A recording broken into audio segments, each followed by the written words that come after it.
It's time for an inside look at the most powerful motorsport on the planet.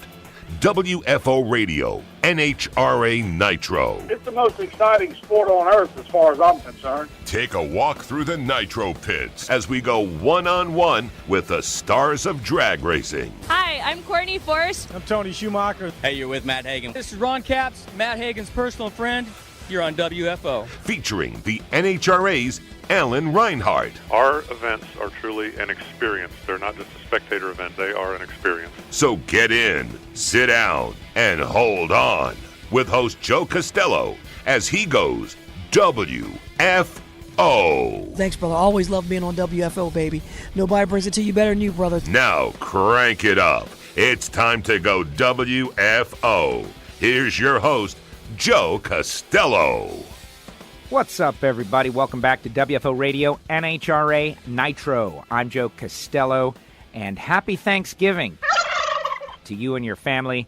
The short week, we're going to try to get you to Wednesday, 5 p.m., or whenever you choose to listen. Happy Thanksgiving to you and your family. I myself going to try to head out and go racing this weekend with my little bracket car. Hope to make it to the track. No flat tires. That'd be a victory. I'm going to say that over and over again and hope to make it true.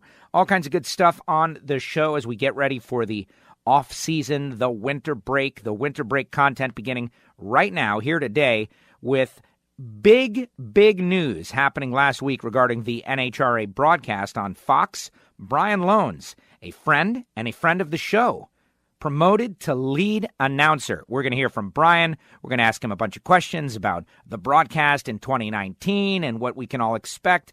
And I'm sure he is thrilled and excited.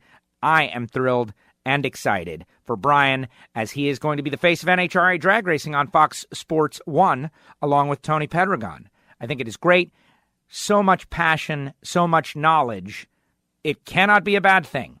Brian Lohnes going to be on the show. Can't wait to speak with Brian. Also, during my time, I'm going to delve into some of the stats and thoughts that I have had about the perfect countdown. This past weekend, I was at Homestead Miami Speedway. I watched Joey Logano go on and win the Cup Series championship, and it was a very cool thing. Great race, a lot of fun, all kinds of great stories.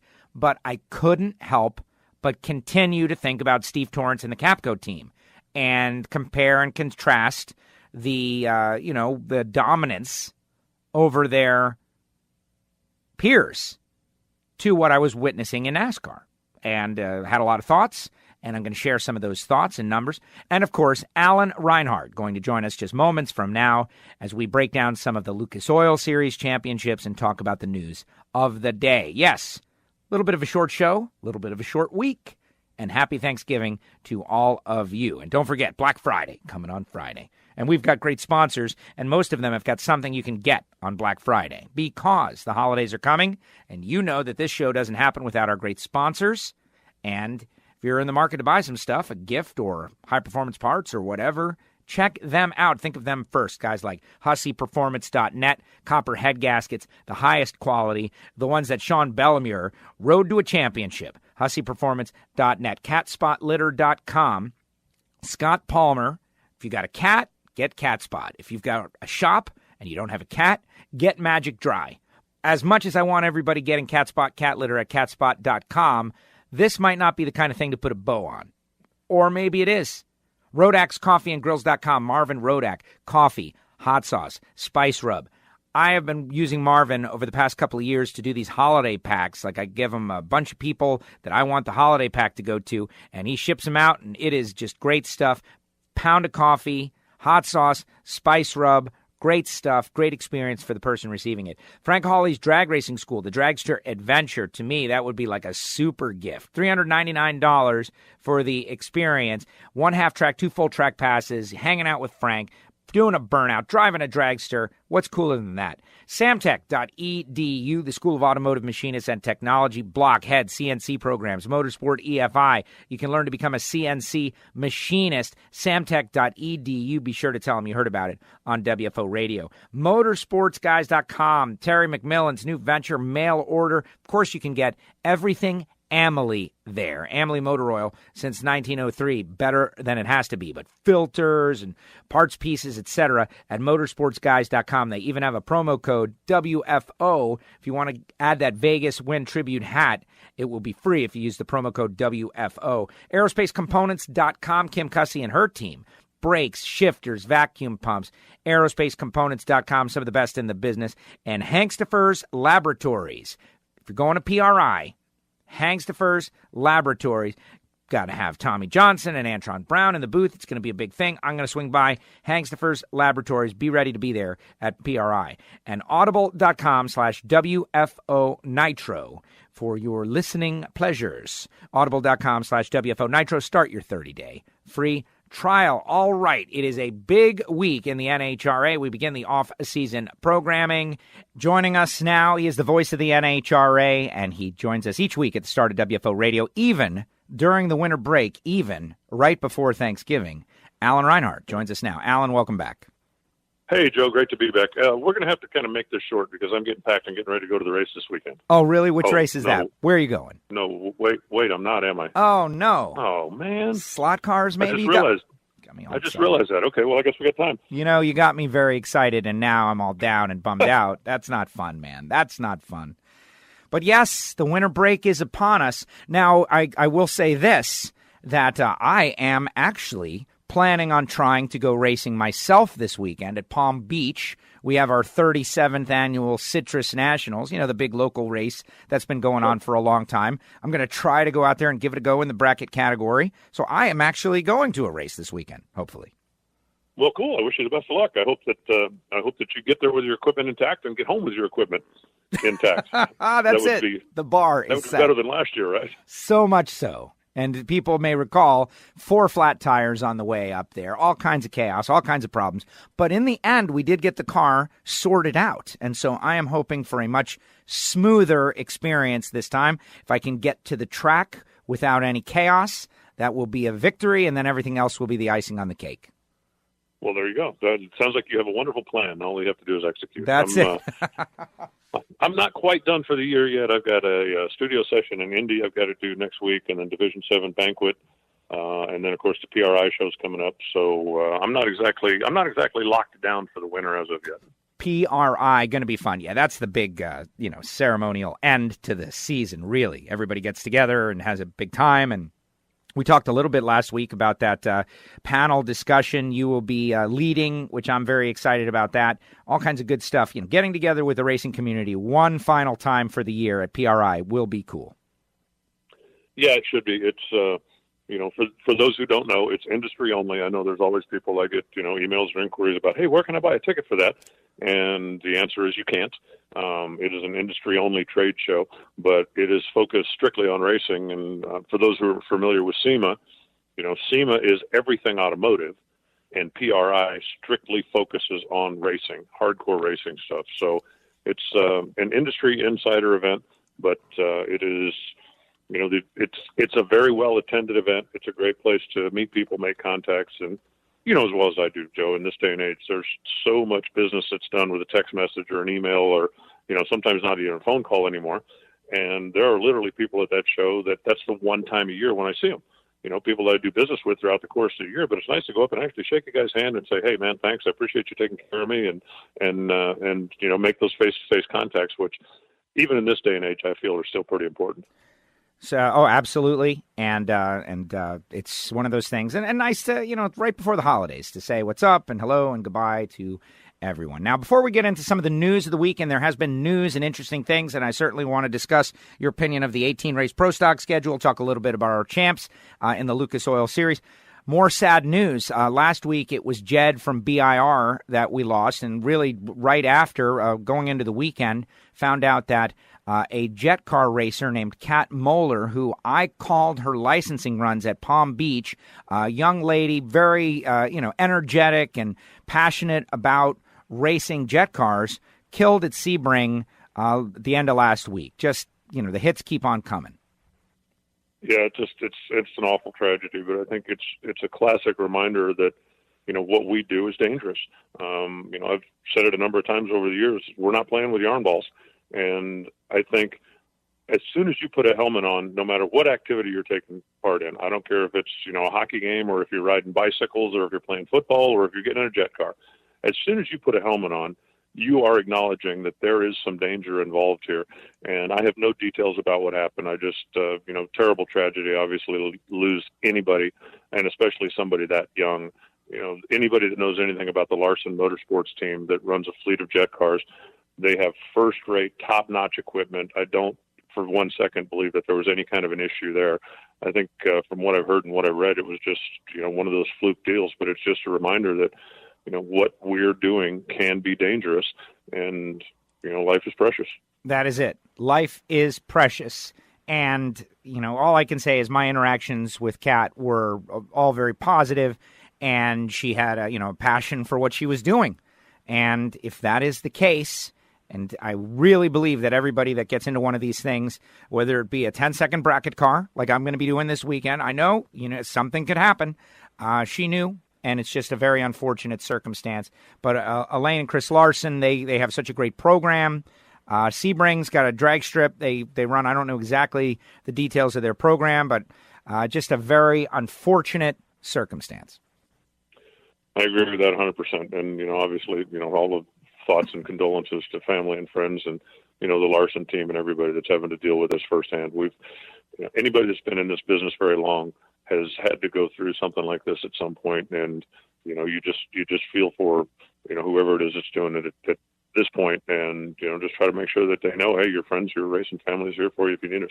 That is a fact. All right. We will move on, though. I always say it. I really genuinely believe that those who are, we discuss in these moments of tragedy and sadness would want us to, go on and think about the positive side of the sport that they loved so much. And we will do that on this show. We're going to talk a little bit about Lucas Oil Champs, kind of get your thoughts and opinions about that. Some of the news of the week, of course, the Fox TV schedule and a change in the booth. Brian Lohnes going to be in the booth for Fox next year. We're going to have Brian on the show. We're going to talk with him about some of the, thoughts, changes that, he expects to be coming and all of that, all coming up. But I want to start off with the 18-race pro stock schedule, because this is kind of the culmination of a years-long conversation we have had on WFO. 18 races. Some are saying this is the sweet spot, the perfect number to keep the cars out there, but not have to be at every race, which is so challenging for so many. I think one of the biggest challenges that pro stock has faced over the course of the last few years is that there are so few that do it for a living. Obviously the KB Racing team, that's their livelihood. But other than them, almost everybody out there is doing it almost as a hobby, and I don't mean that in a derogatory way, like, we don't care, we just get together and drink beer and play softball, that's my hobby. They're certainly racing at a very serious level, but it is not their main source of income. It is not the way that they make their living, and it's very difficult to, you're talking about 24 weeks a year that you're at the races, and then you're going to be doing some testing, and maybe there's a rain out, or maybe there's an issue. So all of a sudden, if you just add 2 more weeks, that's 6 months of the year that you're dedicating to this hobby. And how many racers over the course of the last 4 years, 5 years, have said, yeah, I'm going to run a part-time schedule next year. I've got a lot going on in my business, or I've got stuff going on with my kids getting older, or I've got things, and I just can't commit to the full schedule. So we're going to pick 12 or 15 or whatever the number is, and that's what we're going to do. We don't want to give up racing. We don't want to quit doing it, but it's not my vocation. It's something that I do kind of get away from everything else. And hopefully this schedule will mean that we will have full fields plus at every race. You know as well as I do that if there's only 15 cars or if there's 16 cars there, then that kind of sucks the drama right out of qualifying to start with, and it just makes for a better show. I think if there's competition to get in the field before you start racing, and we'll see what happens. If over the course of the next few years this generates some interest, and I don't know, I assume you saw the deal, but part of the new TV package is that they are looking at putting together programs that simply focus on pro stock and pro stock motorcycles. Yes. Kind of like the Lucas shows focus on the alcohol cars and then highlight the other sportsman categories. But I believe that is going to help immensely, because if you're trying to sell a sponsor, if you're trying to, looking for some TV time, looking for In the Mellow Yellow show, the Nitro cars are the stars of the sport. And nobody loves Pro Stock more than me, but that's just a reality of the situation. But if they have a show that focuses exclusively on Pro Stock and Pro Stock motorcycle, now you've got something as a racer that you can take into a corporate boardroom and go, look, this is a television show that I'm the star of. My class is the star of. You're going to be able to see your brand on TV. You're going to be able to see your car on TV. And hopefully that's something that can sell. I get pretty constant stream of emails that people wonder, why the Pro Mods aren't part of the Mellow Yellow TV package. And the reality is that, one, they're not part of the Mellow Yellow series, and they have their own standalone show. And given the choice, would you rather have a show that is focused 100% on you, your category, your competition, and what you're doing, or would you rather be a little piece of a show that the majority of the focus is on something else? And I think the Pro Mod guys have made the decision that they are where they want to be. They have their own TV show. They are the stars of that show, and it focuses exclusively on them. Their fans know where they can find them, and they don't get diluted by other competition, other things that are happening during the course of their television show. It's all about them. And they start doing some of that for the Pro Stock thing. I think that's a huge positive for the Pro Stock category, both 2 and 4-wheel. No, I totally agree. Scotty Polachek actually asked me about this out at the finals. Like, what do I think? Will that be good? And after spending, just like a moment about it, I think it'll be good for the bikes also, especially for the bikes, because, that's a different audience, right? The motorcycle fan very often, love motorcycles. So now they'll have an opportunity to, watch only motorcycles. Or if you're a Pro Stock fan and you're interested in naturally aspirated engines and engine builders and the personalities of Pro Stock, now you'll have a show that will focus solely on that. And so there will be more time to spend, and there'll be more opportunity to dig into the stories and all of that. I think it's a very good concept. I want to see it in actuality, but also finally, what is the saying, Alan? Something like, if you always do everything the same way, you're going to continue to get the same results. We have done it. If you always do what you've always done, you're going to get what you've always got. There it is. And here we are. So why not mix it up a little bit and give them some spotlight? Yeah, maybe it'll be at a different time, but the real fans of Pro Stock, they will find it and they will covet it and appreciate it. Well, Fox has been just such a terrific partner with us.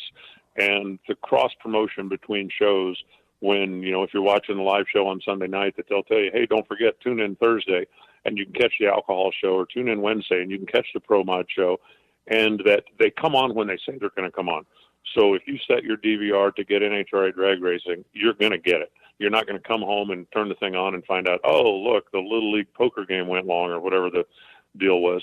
And I think that's a big part of it. Fox being able to work with us on this, and, NHRA at the highest level has had some very in-depth conversations with the Pro Stock owners and the Pro Stock competitors over the course of the last couple of years.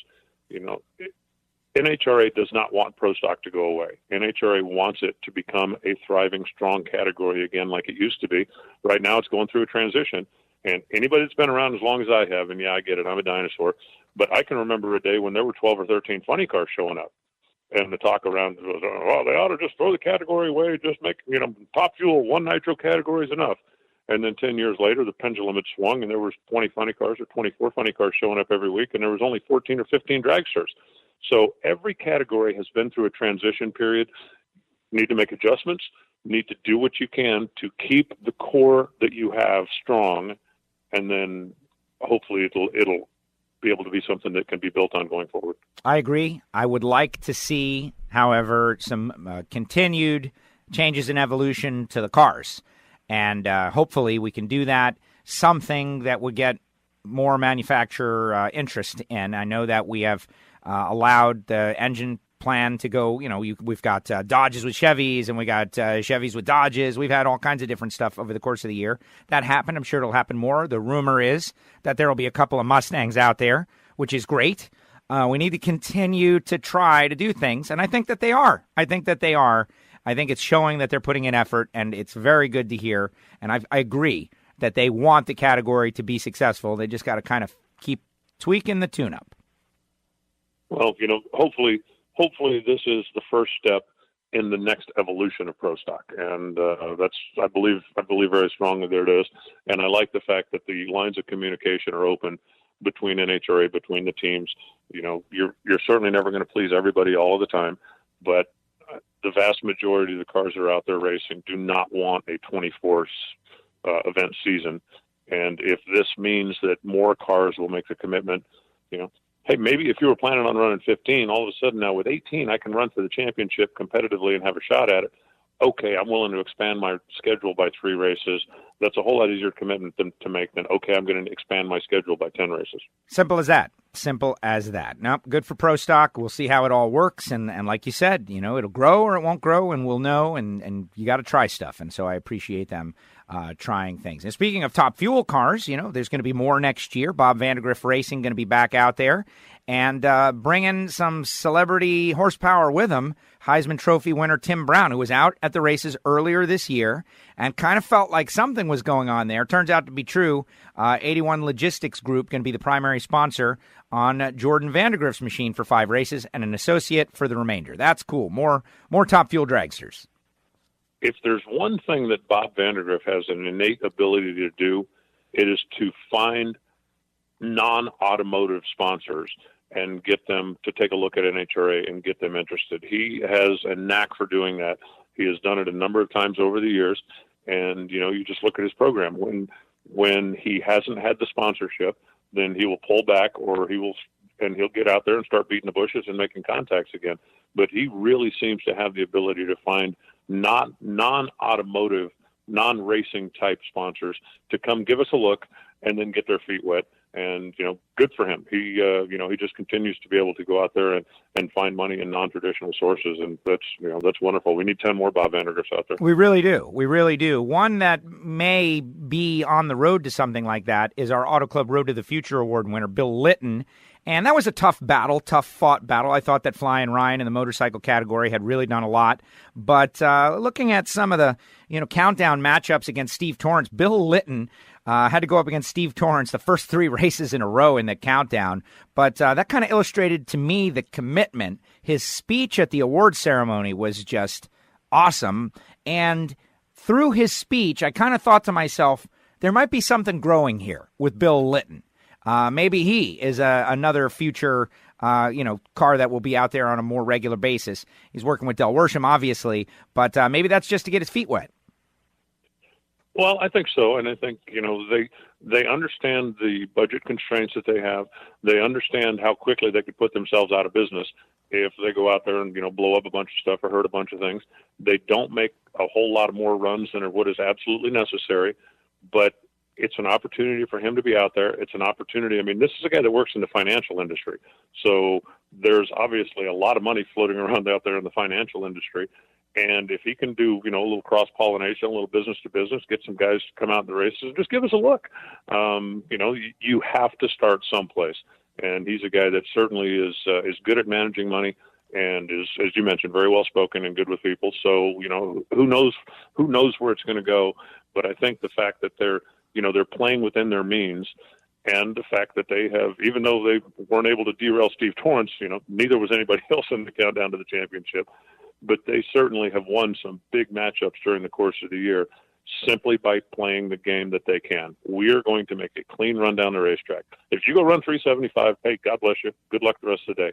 But if you go out there and make a mistake, we're going to be there. We're going to take advantage, and they proved that again at the finals. Absolutely. All right, let's get a little deeper. Brian is going to be on the show next segment, and just announced as the play-by-play voice host of the Fox broadcast team. And I'm excited about it. I know Brian very well. When he came into the NHRA a few years back, 1 year after I did, we got along immediately well, as you and I did. And you and he get along, and you and I get along. And the three of us have a very fun time. If anything is a little disappointing, it's that our little, merry continuity that we got going on this year may go on the back burner a little bit. We'll talk to Brian about this. I do hear that he wants to come back into the booth as often as possible, kind of similar as, Lewis will pop in and out every now and again. But this is a big change. And, the kid is as passionate as anyone that I've ever met about the sport of drag racing. Well, he is. But not only passionate, he's also knowledgeable. He penned a really nice story on his website, bankshift.com. And I don't know if you have seen that or not. But the headline has something to do with before becoming an overnight success, let me tell you about the night and how he got started and how he got involved in racing in the first place. And his first passion was he wanted to be a writer. He wanted to be a reporter. He wanted to do magazine stories. He wanted to do that, and then got an opportunity to start announcing and obviously had a knack for it. But, he does a tremendous job. The folks on the NHRA on Fox side of the fence, I think, just felt it was time for a change. And, after all the years of Dave being in the booth, they felt like, okay, we need to do something. We need to freshen it up. We need to, just try something. And Brian was the obvious something. So I'm very happy for him. I think it's been at least whispered about for the better part of a year that Brian was probably going to end up on the TV side at some point. He'd been doing more and more with the Beyond Nitro pieces and some of the Tech Talk Tuesdays things and some of the other stuff that he's done. I don't know how many people thought that, okay, he's going to go in and he's going to take over the anchor position, but I think, most of us probably figured he was going to end up on the TV side at some point. So I wish him the best of luck. And as I told him when we spoke after word came out, I said, dude, if there's anything I can do to help, if there's anything you need, I've been in this business a long time. So there's a couple of things that you're going to run into that I've probably run across, and don't be shy about reaching out. So I wish him the best, and it's going to be fun to watch, I think. I plan to apply lots of pressure to him. Our future is in your hands, Brian. Don't, obviously I'm kidding. But that's what makes it fun, is that it is fun. And that, lighthearted, and it's got a great angle. Of course, Brian's going to be on the show in a little bit. We're going to talk about all of this. But also continuing a great year for them folks from New England. The Red Sox and now Lohnes, both with great success here in 2018. Wow, the Red Sox and now Lohnes. You put that in. I'm testing my material that I'm going to use on him with you. Yeah, I think he's going to love that. No, okay. I do like that. I do also want to wish Dave Reef all the best. I'm not sure where he's going to land. He and I spoke a little bit last week. He's kind of putting the word out, and I'm sure he's going to have plenty of options and plenty of offers and opportunities. But Dave is a tremendous talent on television, and he's got a passion for more than just drag racing. So I want to wish him the best of luck going forward as well. It was a pleasure working with him for the last 20 plus years. And I'm sure that he's gonna land on his feet and be just fine. 100% agree. Dave has always been, genuine, nice to me. That's not always the case. And there's the professional side, which he has been working his tail off for many, many years. But also the personal side. And Dave is always like a kind, happy face, positive energy when dealing with me, and I obviously want to wish him the best. But he's a motorsports guy. He is a sprint car guy. He has got a really strong background in this, and I know good things are going to happen for him as well. Just it's the biz. The biz. Anybody who's worked at a radio station knows that this is one day you wake up, the station may not even be there. So interesting stuff. Let's delve into the championships. Let's delve into some of our Lucas Oil Series champions. We're going to start our parade of champions after Thanksgiving is over. I want to give everybody the opportunity to let it set in. And there's something to that, right, Alan? How many interviews right after a championship end or start with, I really don't know, it hasn't sunk in yet. I like to let it sink in, like Sean Bellemeur, 850 points, total domination of 2018. Yeah, they definitely had a pretty good year, but that's a team that set out with, that was their goal. I mean, perfect claim.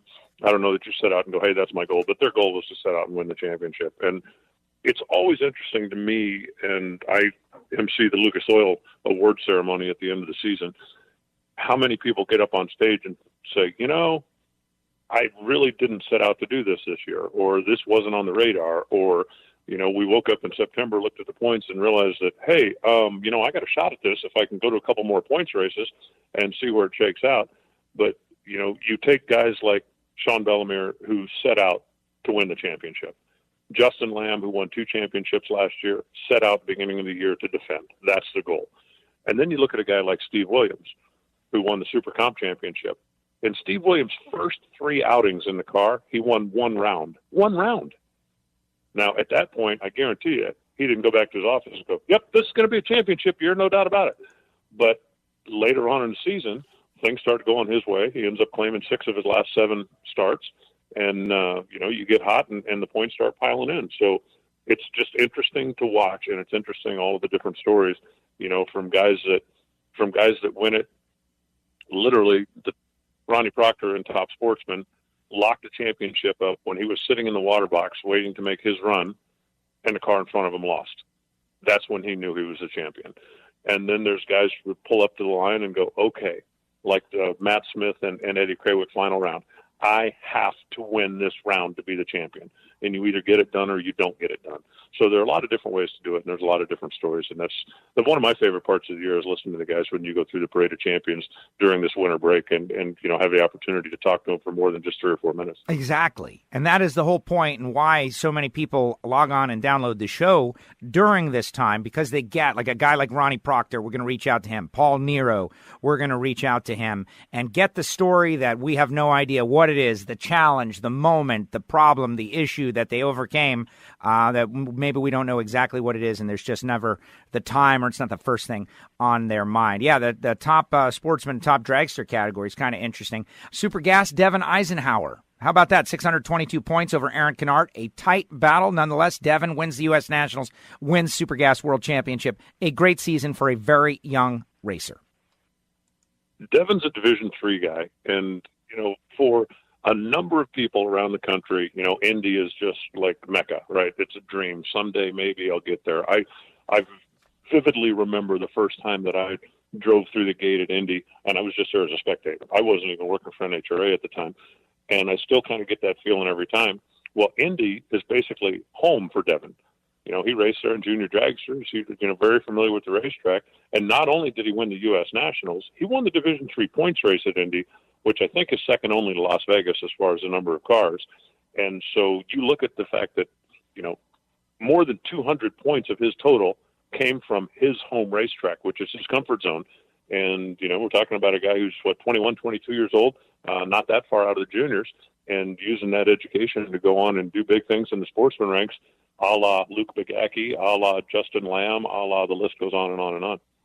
Absolutely. And those guys that are around for a while and they create their own entity, their own fame, their own character by being dominant in the Lucas Oil categories, one of which Steve Williams goes out there, gets it done at the Auto Club Finals, had to do it in a challenging way, watching a competitor go round after round and get finally eliminated. Mark Graham got eliminated. The only driver had a chance. But Steve, world champion, Super Comp. Yeah, and the funny thing about Steve is, he went to the Vegas points race the weekend before, which, by the way, is the new national dragster. My column is about, is this the best race of the year, just because of all the stuff that's going on there. But he went to the Vegas points race, took the lead, but couldn't lock it down, and then goes to Pomona. He gets beat first round. So, he's there hoping to play a little bit, maybe a blocker mode if he could line up with Mark Graham and put his destiny in his own hands, but it didn't happen. And then he has to wait and wait and wait and wait. And I don't know if you know this or not, but the guy that beat Mark Graham is the same guy that beat Steve Williams in the first round. So a guy who, like, day before yesterday, I was ready to strangle this guy. All of a sudden, he's my best friend. And it's just kind of funny the way that things come around sometimes. But that one round, had Mark Graham won that one round, he would be the champion instead of Steve Williams. And that's just one of those moments. Wow. Just amazing. And I spoke with Mark on the top end of the racetrack after he had been eliminated. He was positive and energetic, disappointed clearly, but he had a strong season, finishing fourth overall. But yes, Steve, the Super Comp world champ, and we will hear from Steve at some point. In stock eliminator, he had it locked up earlier than the finals. Brian McClanahan by 1 point over Justin Lamb. Justin was claimed out. McClanahan able to get 690 as opposed to 689. And what a cool car. Like, as far as championship cars go, wheels in the air, that thing is spectacular. Yeah, 427-69 Camaro is kind of like the epitome of a stock eliminator car. Put a big block in a classic hot rod and cut it loose. And Brian actually didn't have it locked up until, again, the Vegas points race, because Brian took the lead when he won the Dallas National on Monday, but it was not a lock, and Justin Lamb had an opportunity to pass him at the Vegas points race. And Vegas for Justin is kind of like Indy is for Devin Eisenhower. It's where he grew up racing juniors. He's had a lot of success there. It's definitely his comfort zone, but he wasn't able to get anything done in stock.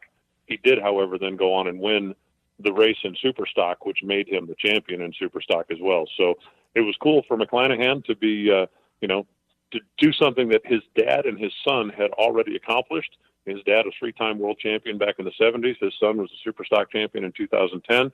And as I said at the Lucas banquet, I said it took a while, but he finally proved that the racing gene didn't skip a generation. But they've become now the first 3-generational family to all win championships. A grandfather, a father, and a son that have all won Lucas Oil championships. There have been father and sons that have done it a couple of times, but they're the first 3 generations. Wow, that is a great stat. Crazy stuff. Justin Lamb coming in second. Last year he won it. This year he finishes second. But in Superstock, Justin Lamb wins the championship again, 647 points. Brad Zaskowski coming in second. And just how crazy is Justin Lamb in his grip on this category and in stock and Superstock in general has just been incredible since he has started running for the World Championships. And Justin was very emotional in his speech because it's been a difficult year on a personal level for him. Not necessarily him, but his dad went through some health issues and a pretty serious scare earlier in the year. And Justin Lamb and Kyle Seipel are as close as brothers. And anybody that is in the West Coast bracket business or class racing knows who Kyle Seipel is. He's now the drag manager at Sears Point Raceway, but he's a guy who has double digits in division championships out here in this part of the world, and he's dealing with some pretty serious health issues right now. And as I said, Justin got pretty emotional. He started the season off really strong. He had a perfect national claim by April, and anybody that runs the division, anybody that runs in the Lucas Series, you have a combination of national events and divisional events that makes up your world score, and having a perfect claim at the national level is darn tough to do. But then, some of this other stuff happened, and he said, racing just wasn't that big a deal. But he said both his dad and Kyle basically got on him and said, hey, look, dude, you're in a great position right here. You don't get this many opportunities. And, you've won championships before, but you can't just not do this. You've got to get out. You got to do it. You got to get focused. And they really motivated him to go on and win it. So just a great story. And for Justin, it's national event. It's national championship number 5. Which, not counting the alcohol categories, which is a different animal altogether, but that puts you in some pretty rare company. I mean, you're talking about the Richardson brothers, you're talking about Pete Biondo. There's not a lot of guys that have won 5 national championships in the Lucas Oil Series, and Justin now is on that very short list. Pure insanity, and I would imagine he's going to keep going. Just such a talented racer. Comp Eliminator Frank Aragona Jr. Frankie, been on a mission. Bought the car that Doug Dahl had a perfect claim a couple of years ago, Charlie Greco Innovation, and goes on and finishes second last year, finishes first this year, 613 points. That is a great family, been racing for a long time. And again, just, the old classic right place, right time. Last year, he had 679 points, which would win the championship, just about any year in history, unless David Rampey has a perfect claim, which is what David Rampey had last year. So you post 679 points one year, which is like off the charts, and don't get it done. And the next year, your 603-point claim is enough, just because there was a lot of parity. Nobody really kind of took the reins of the Comp Eliminator category this year. Frankie's got a good car. He's obviously got a lot of experience.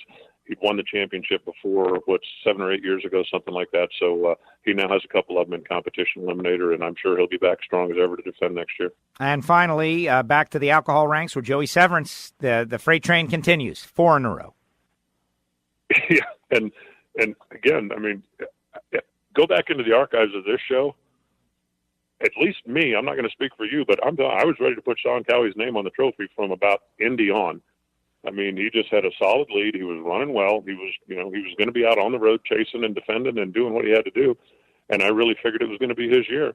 But then you get down towards the end of the season and Joey Severance comes on and Sean Cowie stumbles a little bit and Joey ends up winning the world again. Now, Sean did win the Western region, which I don't know if that's, stealing the cherry off Sunday for Joey or not, but, Joey now 4 in a row. And I teased him a little bit last year. I said, 3 in a row, when do we start talking dynasty? And he went, oh, no, nothing like that. I'm not. He says, I'm not anywhere near as good as, Rick Santos and Blaine Johnson and Bill Reichert and those guys that did this. It's like, okay, now you've got 4 in a row. He is absolutely one of the best. Got a really good race car, got just a tremendous family team. They run hard, and, their success shows, and it's very, very well deserved.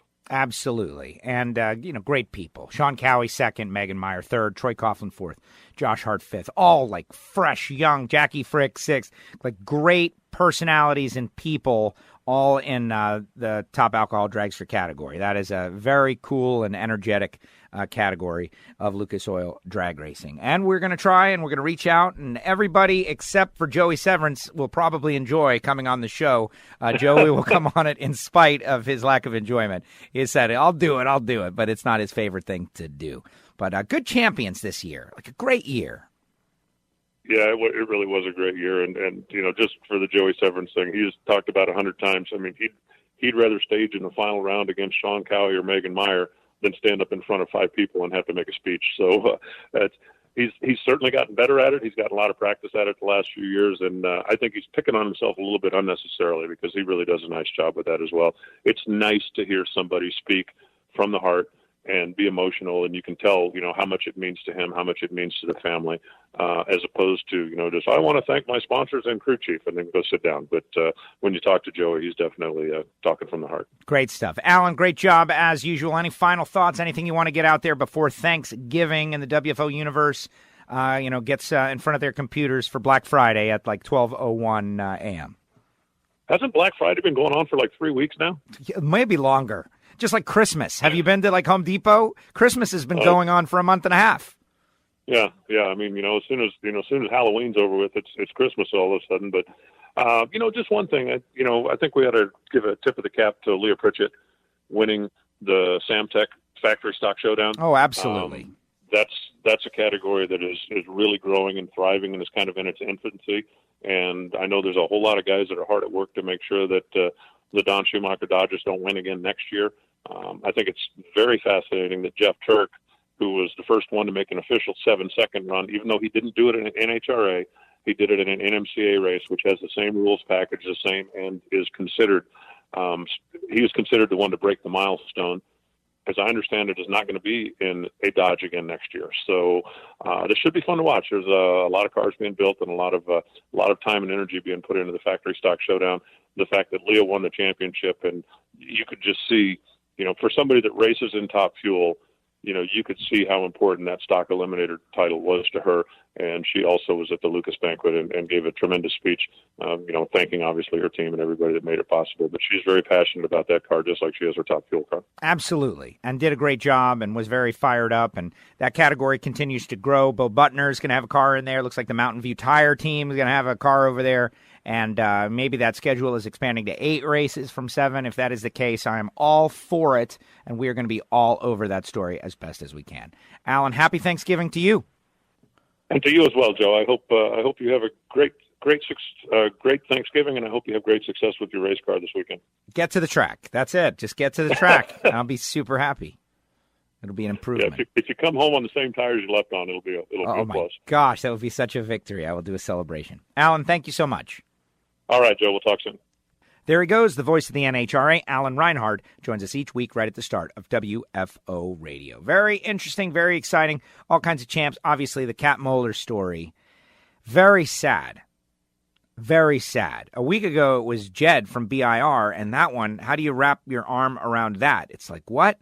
And then this week, Cat Moeller, I'm not saying that we were great friends by any means, but I was in the tower when she was a young driver making some of her, if not her first runs.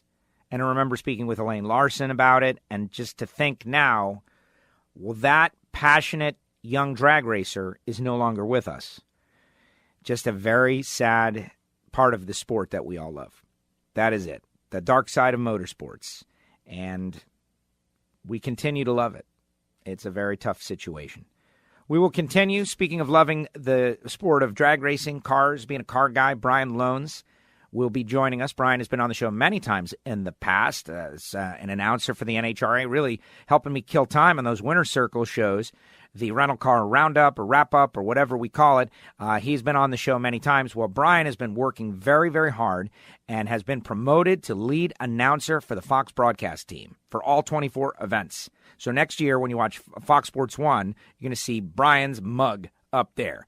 When we come back, we're going to speak with Brian about, how it all went down, what he wants to do, what he hopes to achieve, how he's going to grow the sport and earn a bunch of money for all of us.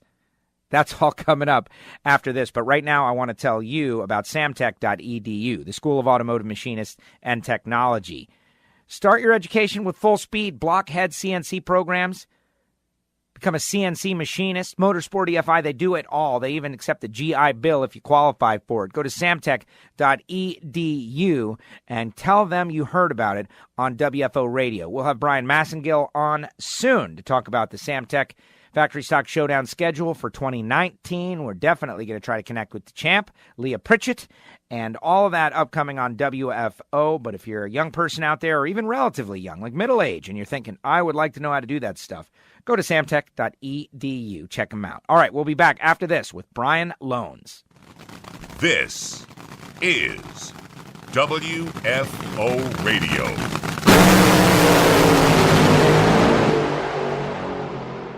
Hey, racers and race fans, I want to tell you about the motorsports guys. Terry McMillan from Elkhart, Indiana, has got a new venture, and we want you to hit the website. They've got all kinds of great new parts, pieces, filters, oils on there, including Amelie's new Pro Racing 70 oil with Molly. It's used by many professional drag racers, including Terry McMillan, for larger turning curves and avoiding those drop cylinder moments. It saves bearings and crankshafts and provides more compression with better ring seal and less fuel in your oil. You can get it at motorsportsguys.com. We'll carry Amelie, they carry Wolf's Head Oil and Lubricants, Molly Filters, K&N Filters, All-Star Performance Racing, and high-performance parts from Motor State Distributing and Lane Automotive. It's going to be a one-stop shop. They're going to have it all. But most importantly, oil, Amelie, better than it has to be since 1903, available at motorsportsguys.com. Check it out. Bookmark it, motorsportsguys.com. Terry McMillan stepping up as a supporter of WFO Radio. Check him out, motorsportsguys.com. Hey, this is Scott Palmer, driver of the NHRA Cat Spot Litter Top Fuel Dragster. Do you have a cat? Go to catspotlitter.com. Order it today. All natural product made out of coconuts. 100% biodegradable. All you NHRA cat owners, support our team. Go to catspotlitter.com.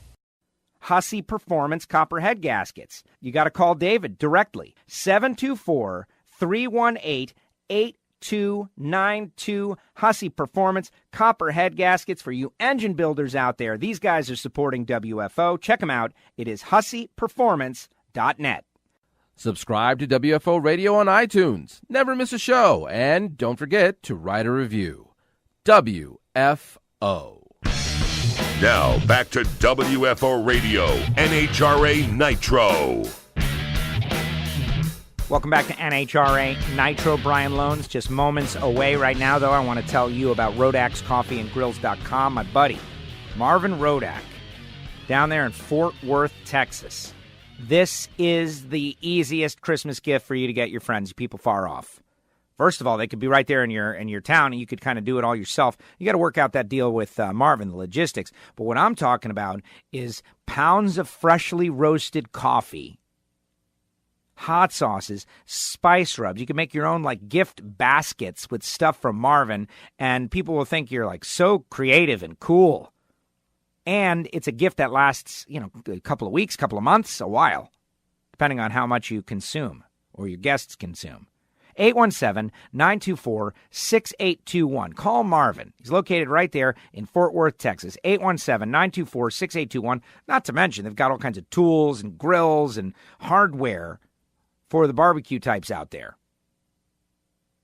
Get on the website, check out the stuff, get on the phone, call Marvin, see what he's got, and it is definitely a convenient and easy way to do all your Christmas shopping, but also it is a home run for the people you're getting the gifts for. What is better than that? RodaxCoffeeandGrills.com. All right, on with the show. Joining us now, he'll be calling the action on Fox Sports 1 of NHRA Drag Racing in 2019, Brian Lohnes. Brian, welcome to WFO Radio.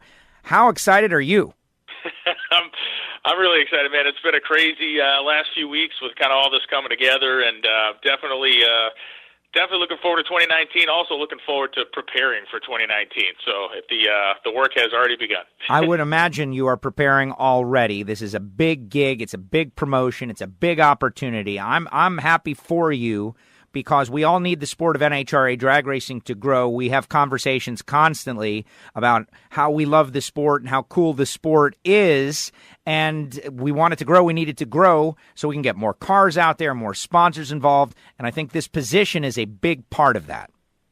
I feel like it is. It comes with a lot of responsibility, I think, not only just on the kind of storytelling aspect of it, but certainly on the, really on the presentation aspect of it. And, one of the things, I guess, been working with Steve and Ken and the other folks involved in the TV show is kind of, you got to set a direction for these things in many ways, and you kind of, a theme, if not a theme, just kind of an overall presence, if you will. And, we certainly want to spend probably more time in the coming, year and moving forward and making sure we really concentrate on the human element of a lot of stuff that goes on out on the road, kind of growing the depth of what the broadcasts are and not taking away from anything that's been done in the past. I had a chance to talk to Dave Reef just a few days ago. Consummate professional, great guy, had nothing but positive things to say. And I know with his resume and experience, he's got positive things coming for him as well. Absolutely. And that is, part of this very challenging position that we all have gotten into, broadcast media. Dave he's a very knowledgeable sprint car guy, wonderful person, and has always been so great, to me personally. But this is the way it is. Sometimes there are changes. And I got to say, I'm interested to see the direction it goes. But I want to talk about how we got to this point. Everyone knows your work on the mic, and certainly the fun banter that we have at these national events over the past year has been fun for me, but also I've had a lot of positive feedback. Like, you guys make it fun. It is fun. Brian knows his stuff. Alan knows his stuff. It's a good time cutting up on each other. But, how did you get here? That is a good thing. You've got a good story on bankshift.com, but I want to lean into it a little bit in that, you've been passionate about drag racing for many years.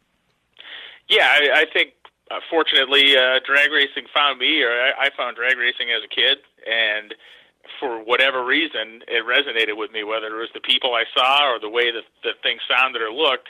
There was something about drag racing that was a hook for me, and love all forms of motorsports, but it always came back to drag racing for me. And growing up, always wanted to write for car magazines. That was my goal in life was never to necessarily be this. Now, that's not taking anything away from what this is, and certainly over time your goals and the things you want to do change. But I just wanted to be a guy who wrote for car magazines. Went to college, got a degree in journalism with a minor in English, and that was kind of my path. And I started announcing when I was in college. I started announcing at Lebanon Valley Dragway and New England Dragway, and I started to really love it when I started to do it, because it was being able to take a lot of that stuff that otherwise you'd write about and just kind of verbalize it and become a storyteller. And, for me, New England Dragway is obviously my roots. That's where I came from, and that's where my heart always is at when I think about my history in drag racing. But it was Joe Lombardo, who's still the track manager there, that would have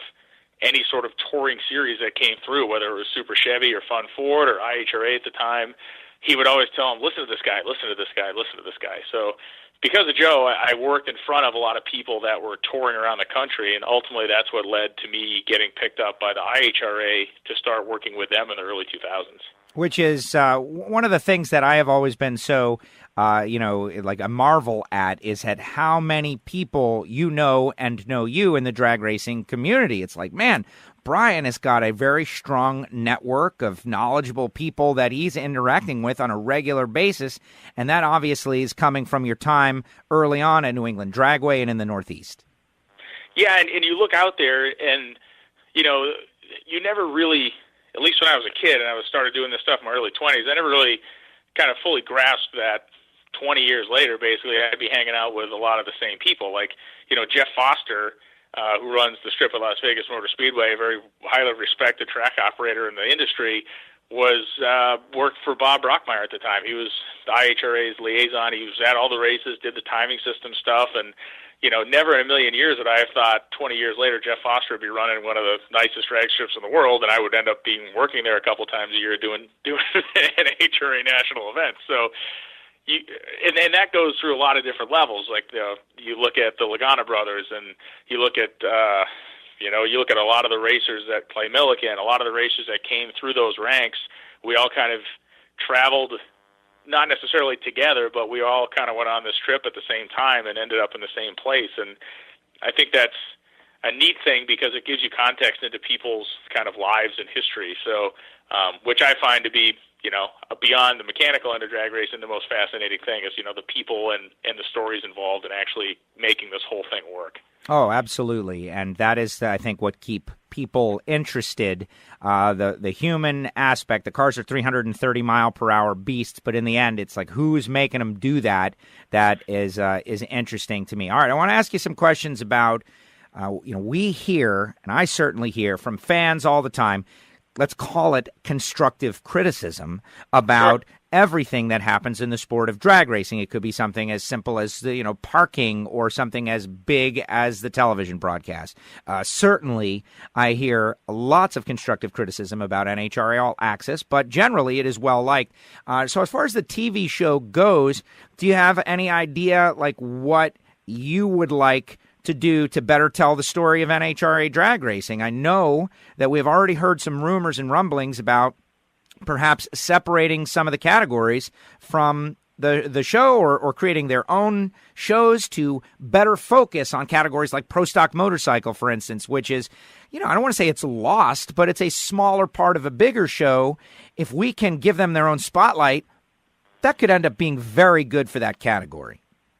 Yeah, I think there's some interesting things in the works, and I think that's one of the central interesting things, and the fact that, a show that's concentrating on Pro Stock and Pro Stock Bike, or Pro Stock and or Pro Stock Bike, you're able to do things with that show that you can't do other places. Like I hear a lot about, people that love pro mods, like they should just be putting them on the big show, and it's like, well, no, I mean, not that I don't want them on there, but you only have so much time, and so, if to me, the half-hour Pro Mod show allows that class to get way better coverage than it would if it was jammed into an already very busy big show. And the same goes for the Pro Stock and Pro Stock Bike stuff. Now, their shows, my understanding anyway, those will be hour-long shows, and I can tell you that they will not be hour-long shows that follow the same format of the regular broadcast. So one of the things that we're all kind of actively working on is creating a look and feel for those Pro Stock and Pro Stock Bike shows that will be very independent of what the main show is, to give it a different look, to go way more in depth on human and mechanical stories, and really kind of not just create a smaller version of the bigger show, but to create a whole identity for that broadcast itself. And if you are a Pro Stock fan who for the past 10 years have been a little annoyed that your guys don't get the coverage, then you know exactly where to go. If you're a motorcycle fan, perhaps, you don't like cars. That happens too.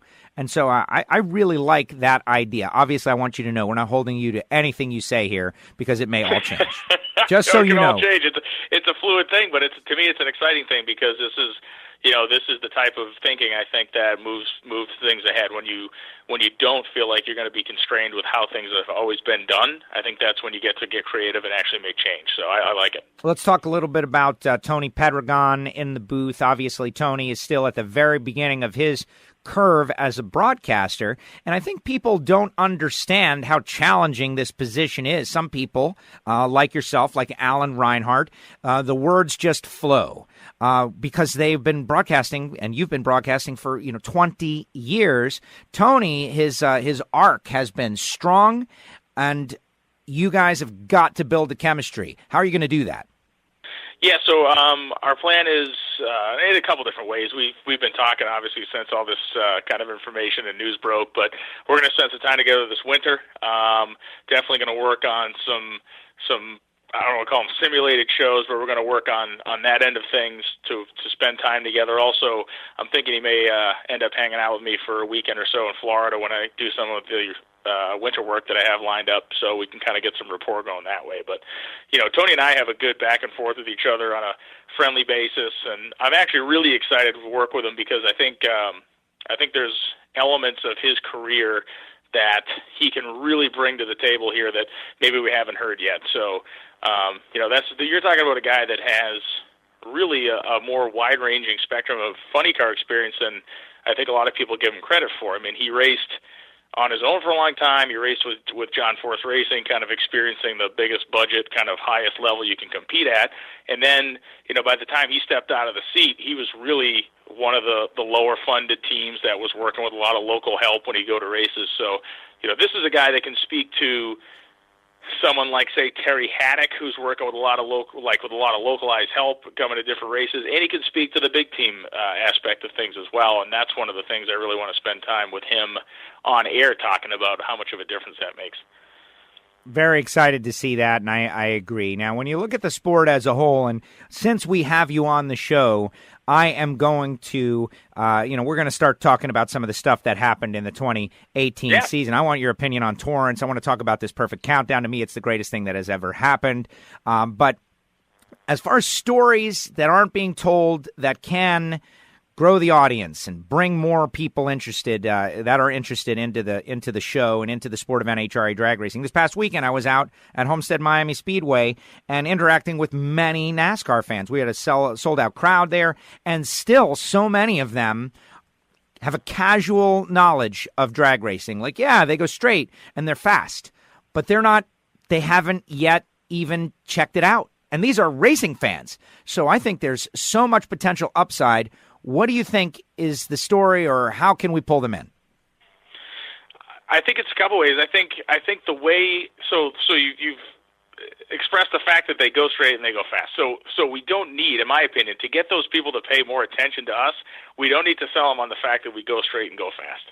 So what do we need to educate them on? We need to educate them on, in my opinion, the depth and kind of breadth of what's going on. And I think that the way that gets done is we start telling stories that aren't currently being told. We start talking about, when we see two cars on the starting line, we need to not be directly talking about the sponsors as much as we need to be talking about the drivers and the cars. And two, we need to be talking about the organizations themselves. So we're going to work this year on gathering some information that's going to allow us to tell what I feel like are more comprehensive stories on matchups, whether they're first round or final round or in the middle, about really who these organizations are, not necessarily who John Force Racing and Don Schumacher Racing are, but who the actual teams are. Is this a team that averages 10 years crew experience? Is this a team that averages 2 years crew experience? Is this a team that has a combined total of 80 wins amongst all the crew guys, or is it a team that has 4? You know what I mean? So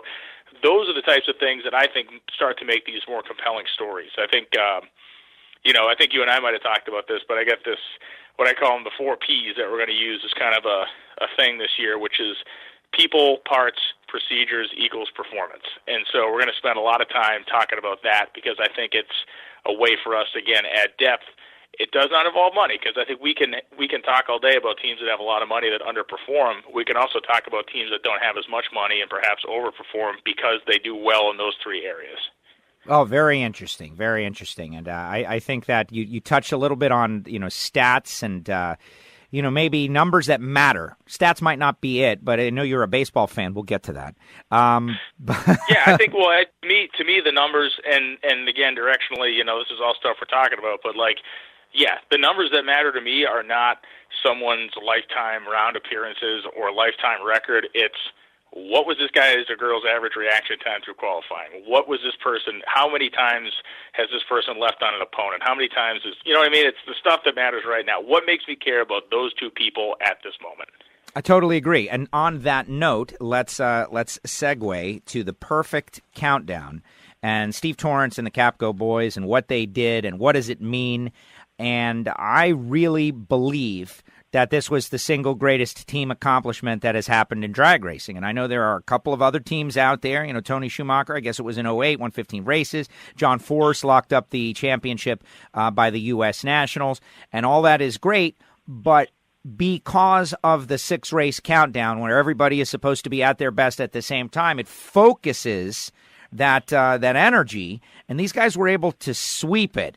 And I went through and looked at a lot of numbers, and I'm sure you have as well, and just there are so many points and elements to it that make it a special thing, one of which, 48 runs down the track, and they got down the track like an unbelievable amount of passes in terms of like the options to go down the racetrack. They got down the racetrack more than their competition, which is pretty incredible. They only didn't get down 3 times of the 48 runs in the countdown.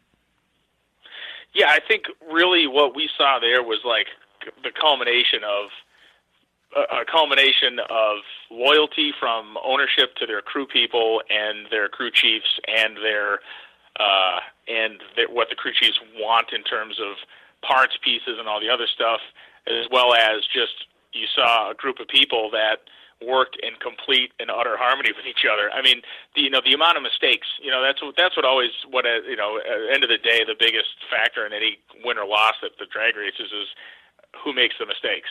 And 45 out of 48 runs, they didn't make a mistake. And the 3 mistakes they made, they were able to recover from. I mean, Steve won those races. He won those races in every way possible, and they won a lot by outrunning people. They won a few by him hole-shotting people. They won races with him pedaling. They won races with the car blowing up on the lights. There was not a way to win a drag race that they didn't over the course of the 24 straight elimination rounds. And it's tough for me to pin anything as greatest ever, but I mean it's unquestionably the greatest ever countdown accomplishment. And Steve said something great after the win in Pomona, when he said they can never beat us, they can only tie us. The only thing someone can do from here on out is do as good as we did, and we did it first.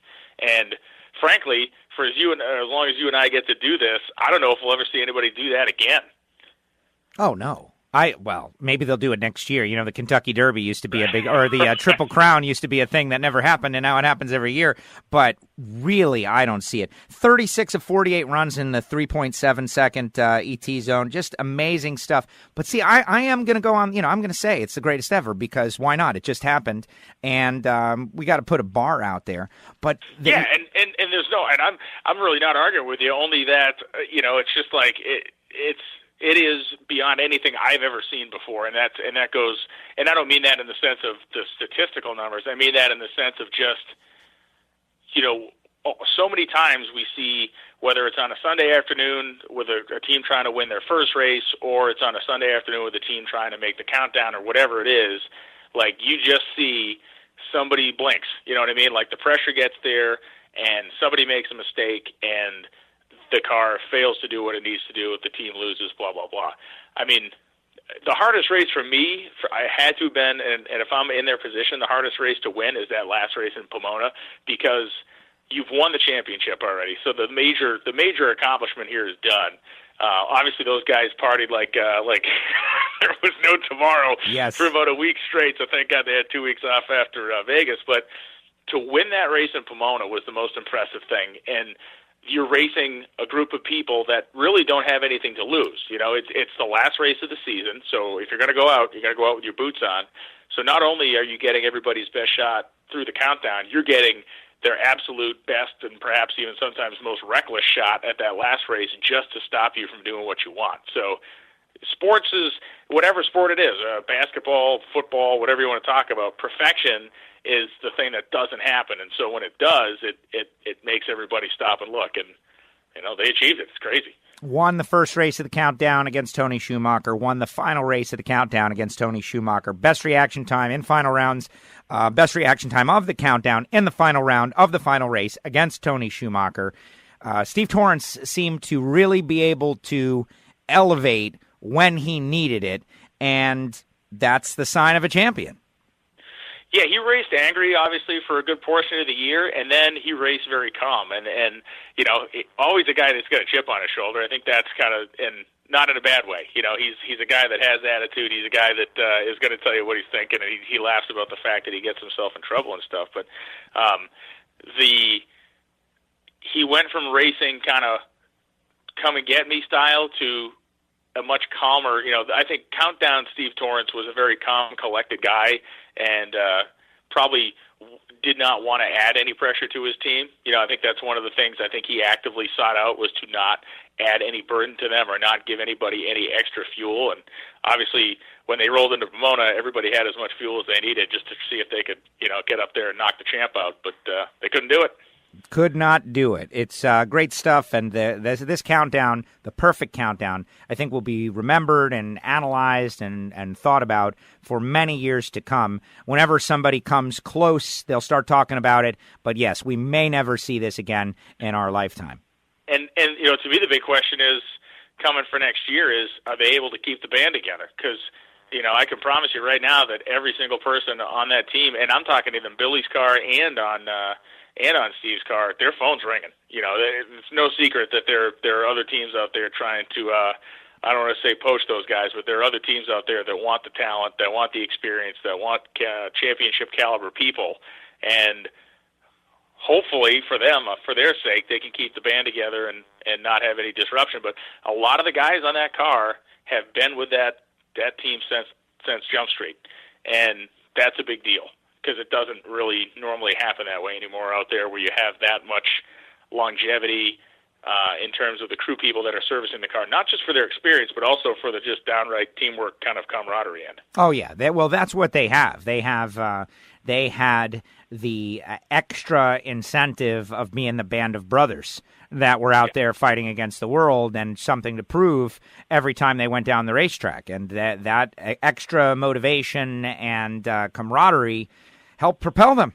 Gary Pritchett, Bobby and Dom Lagana, just everybody that was involved with this, Steve and Mama Kay, the matriarch, just amazing stuff. This is a moment in history. And what was really cool is, seeing the super teams have to alter their style to try to figure out how to go up against this single car team, or maybe not single car, but family-owned team from Texas.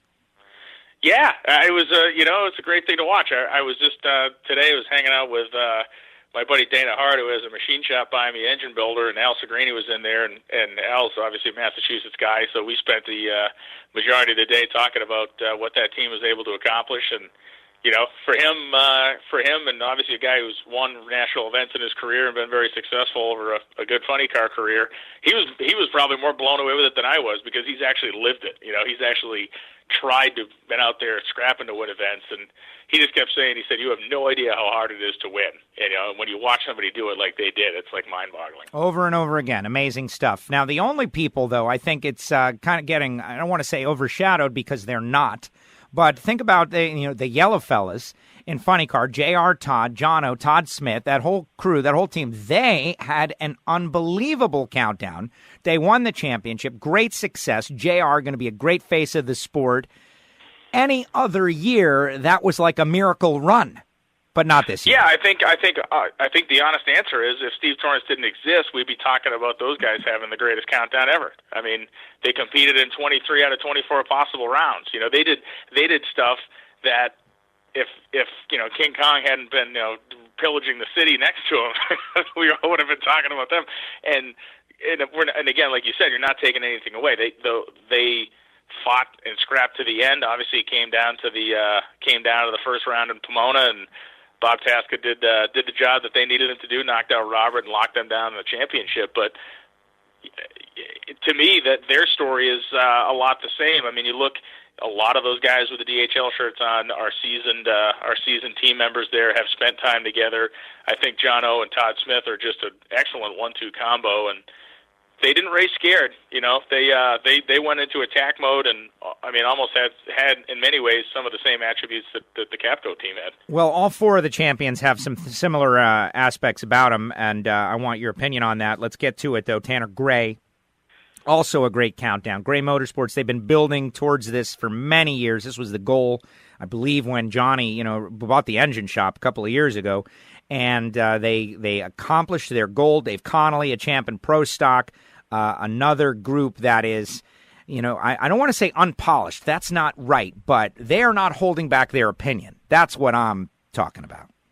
Yeah, they don't have to. That's the beauty of kind of running on your own bucks, is that you're beholden to nobody, and you get to shoot your mouth off and say what you feel. And Tanner, I think Tanner put on in a microcosm the performance he put on in Pomona really kind of summed him up as a driver. Had every light in the double O's over 8 rounds, including qualifying elimination, except for 2. His worst light was a 20, which was the weird outlier of that whole weekend. He said he wanted to go 008 times, and came as close, I think, as I've ever seen anybody doing it and actually stating it out loud that that's what he was trying to do. Was kind of a gutsy, amazing thing. And yeah, I mean, it's crummy in one way that he's gone stock car racing. Certainly want to see him succeed in whatever his next adventure is. But it would have been neat to see him back next year, to see with a championship under his belt just how really kind of unstoppable he could be. Yeah, absolutely. And, you know, the Jags of the world and the Ericas of the world, the greats that we have from history, they got their opportunities against him and just could not take him down, and he went on and got the job done. And then Matt Smith, similar deal. What do they all have in common? They're all like these kind of, I don't want to say abrasive characters, but nobody's holding back. Matt Smith, Tanner Gray, J.R. Todd, Steve Torrance, all the character guys that everybody wanted for so many years, they got them all in the same year. Yeah, and Matt Smith, of course, his season was calamitous to start with the dude he was supposed to be racing with, basically escaping in the night with his motorcycle, and he kind of like chased the guy down the highway to get the ECU so he could run the old bike, and you know, teaming up with the leak and the body work, and coming down to the final. You can't. The one, you know, the unfortunate part, I guess, of having, you know, 4 professional classes is you're going to have some sort of a hierarchy in terms of what the attention level is, and I think Pro Stock Bike does fall into that 4th slot if we're going to compare all 4 of them. But man, like, who wasn't sitting there what actual NHRA fan wasn't sitting on the edge of their seat for that final round in Pro Stock Bike? I mean, it's amazing that our championships, one decided in Vegas. You know, obviously, Tanner, all he had to basically do was qualify. Then you had one settle in the first round with JR, and then, of course, the one that went all the way to the final in Pomona with Smith. So, yeah, it's great. And, you know, Matt is a cool guy. He's his father's son, and brash, and certainly knows what to say and how to say it when he wants to get his point across. And it's great. I mean, to me, again, it's the little guy taking out the big guy. David took down Goliath in Pro Stock Bike again. Yeah, so funny to think back to that ECU side of the road situation. That was guy literally left it. No, he left it at like a truck stop or something. Like he pulled in and was like, you know, he asked for Flo, the waitress, and Flo will give you your ECU back. It's just insane. Oh, man. And I'm looking forward to speaking with all those guys here on WFO.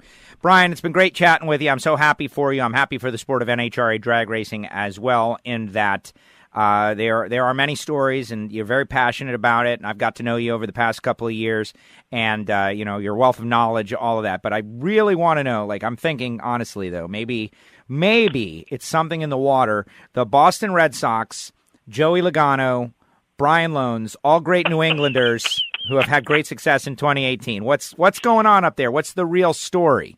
Yeah, I don't know. I guess we got a little bit of the magic on our side this year. But yeah, Joey Logano, huh? I thought he had gotten in some hot water with some of his fellow drivers there late in the season. I remember one guy saying that he wasn't going to let him win the championship. Yeah. He was basically going to try to wreck him out. But no, good on him. And I mean, obviously, monster crowd down there for you guys in South Florida. And how about them Bo Sox, baby? Yeah. How about them Bo Sox? Yeah, well, listen, we're already making moves. The New York Yankees are already making moves to come at you guys next year. But 2018 was your year. You guys were great. Certainly a fantastic team. And, you know, listen, though, there's something to it. The New England area, there is a certain scrappiness about you folks up there. And most of the folks that I have met from the region, very smart, very sharp, know how to bust chops, know how to have a good time. All of those things are very important to success. Yeah, well, I mean, I guess our ancestors all halfway starved to death when they moved here, and you know, there's a lot of woodland areas that you're always afraid someone's going to jump out and come get you. So we're always on our toes up here. Maybe that's what it is. There you go. All right, what do you got planned for the rest of the year? Obviously, Thanksgiving this weekend. I'm heading out to Palm Beach. Going to try to go bracket racing on Friday, Saturday, Sunday, like I did last year. Hoping to not blow 4 tires on my way up there. It would be a great success to just make it to the track. Reinhart and I were joking about that. What about you? So, yeah, a little traveling with my family this week. We're going to head down to your neck of the woods, actually, go visit the Mouse of the Most down there in the Orlando area. And then I have the Snowbird Outlaw Nationals at Bradenton in, I guess, a couple of weeks in that round. Really, that kind of rounds out my announcing year, I suppose. And then starting up in January, I do the U.S. Street Nationals down there and jump into Pomona, and off we go. So, yeah, I guess one last hurrah for the year down at Bradenton at the Snowbirds, and then away we go for 2019, just going to full prep mode and working on concepts and talking to Tony and getting ourselves ready to go for Pomona. Well, I wish you the best of luck. I think the folks at NHRA have had a plan that has been working now for several years, and if nothing else, they are aggressive in their working that plan. And so you are clearly going to go out there in 2019, and there's going to be a learning curve. Who knows what you don't know what you don't know, but I have no doubt you will overcome it. Brian, thank you so much. Congratulations once again. I'm looking forward to being out there with you in 2019, and thank you for coming on the show. Thank you for being a good friend. Thanks, Joe. Appreciate it. And, yeah, definitely looking forward to it. Hope you have a great time racing the Pontiac, baby. Yeah, man. Here we go. Going to try to go a couple rounds. It'll be great. Thanks, Brian. See ya. Brian Lohnes with us here on WFO Radio. Very exciting. NHRA 2019. So many changes. And if you go back into the archive, you can find a commentary on the whole deal. I believe I called it the Great NHRA Expansion of 2016. And 2016 and 2017 and now 2018 have all been years of change and growth and experimentation and trying new things. All that has happened during this time. I got there one season ahead of Brian, like 8 races ahead of him, because it was a brief season. I only did a couple of races. Last year I did 23 races. Brian did 24 races. Alan did 24 races. We were mixed in with Mike Eames and Mike English and Nate Hershey, who is a great friend, and had a great time. Received a lot of positive feedback, and frankly, many of you WFO radio listeners are out there at the events and, cheering it all on. Even the silly stuff late on Saturday nights. What I really need to do is get all the people that are out there listening to WFO, and we'll really be in good shape. But that is a project for the future. I will talk during my time about some of these things that I think are great ideas. Brian, very smart, very passionate, sharp kid, loves drag racing. Good broadcaster. No-brainer. Good job. Good job. And obviously, he mentioned Dave, the Dave side of the thing. Dave, all of those same things are true. It's just sometimes the people who make the changes make changes. I've certainly been on the other end of that. When we come back, I want to delve into the perfect countdown. I spent a lot of time. In fact, I mapped out a lot of stats. Ever since I came up with the 26 years since a Force or Schumacher was not part of the Nitro Championships stat, which is being kicked around out there. By the way, did I come up with that? I don't know. I came up with it on this show, certainly. But the whole idea of stats and what does this season mean compared to others, that's kind of interesting to me. And so I just wanted to go back and look at all the runs that they made. And maybe in the future, we'll use this research when speaking with a Richard Hogan or a Bobby Lagana or a Steve Torrance, because it's very interesting to delve into the runs, which are available, and I'll tell you where to get them and what to do if you want to do that. But right now, I want to tell you about Hangstifer's Metalworking Lubricants and Hangstifer's Laboratories. For the past week or so, I've been telling everybody, PRI. The Hangstifer's booth at PRI. There's going to be a big deal. It's all going to be happening. We're going to get you the date, the booth number, and the time, but you don't need to know that right now. You need to know that we're all going to be at PRI. And Antron Brown and Tommy Johnson, they're going to be in the Hangstifer's booth. The Sackman brothers are going to be in the Hangstifer's booth. I am certainly going to go down there and check it all out, and we want to all be there at the same time. Now, Hangstifer's has a great product. They are pretty much worldwide. They've got affiliates all over the world to help shops, factories, and other become more efficient. And John Force Racing and Don Schumacher Racing and most of the people that I interact with that are successful on Sunday are using Hangstifer's. So by all means, go to the website, Hangstifers.com. But even more importantly, after you get a little introduction on the web, come out to PRI. If you're a shop owner, if you need to be more efficient, come by the Hangstifer's booth at PRI. When we return, it'll be my time here on WFO. Everybody, listen carefully. Now you listen to me. Why do you listen? WFO, you guys are number one. Honest. Listen. Hey everybody, this is Joe Castello. When I'm at the racetrack, I am always checking out the cars to see what's hot, what's cool, what is the nicest and best and most effective part piece out there. And what I am finding is that the folks at Aerospace Components have got it going on. They've been in business for over 30 years. Everything is made in America, and they are family-owned and operated. Aerospace Components is a name known throughout the racing industry as one of the leaders in manufacturing high-performance drag racing products. And if you go to their website right now, Aerospace Components, you can check out exactly what I'm talking about. Check it out. That's aerospacecomponents.com. Let them know you heard it on WFO. Start your education at full speed with the School of Automotive Machinists and Technology. Accelerate your career as a high-performance engine builder with classroom instruction and practical hands-on experience in the lab, on the dyno, and at the track. In addition to the blockhead and CNC programs, SAM now offers motorsport, EFI tuning, and an Associates of Applied Science degree. And SAM is a military-friendly school, approved to train veterans and other eligible persons under the GI Bill. Start your education at full speed. Go to samtech.edu today. Hey everybody, how do you start your day? You started off with a little coffee. And do you want something cheap and vacuum-packed garbage? You want to pay for a retail coffee? It's like $11. Or do you want something that is good, like RodaxCoffeeandGrills.com? Join the Rodax Army. WFO users and listeners know all about it. Over 40 grades to choose from.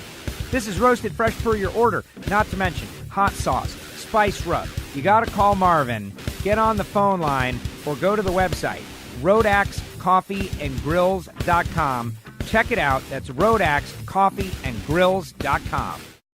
This is Sean from Traverse City, Michigan. You ever get done with an episode of Ignition or Nitro and say, man, that's a good job.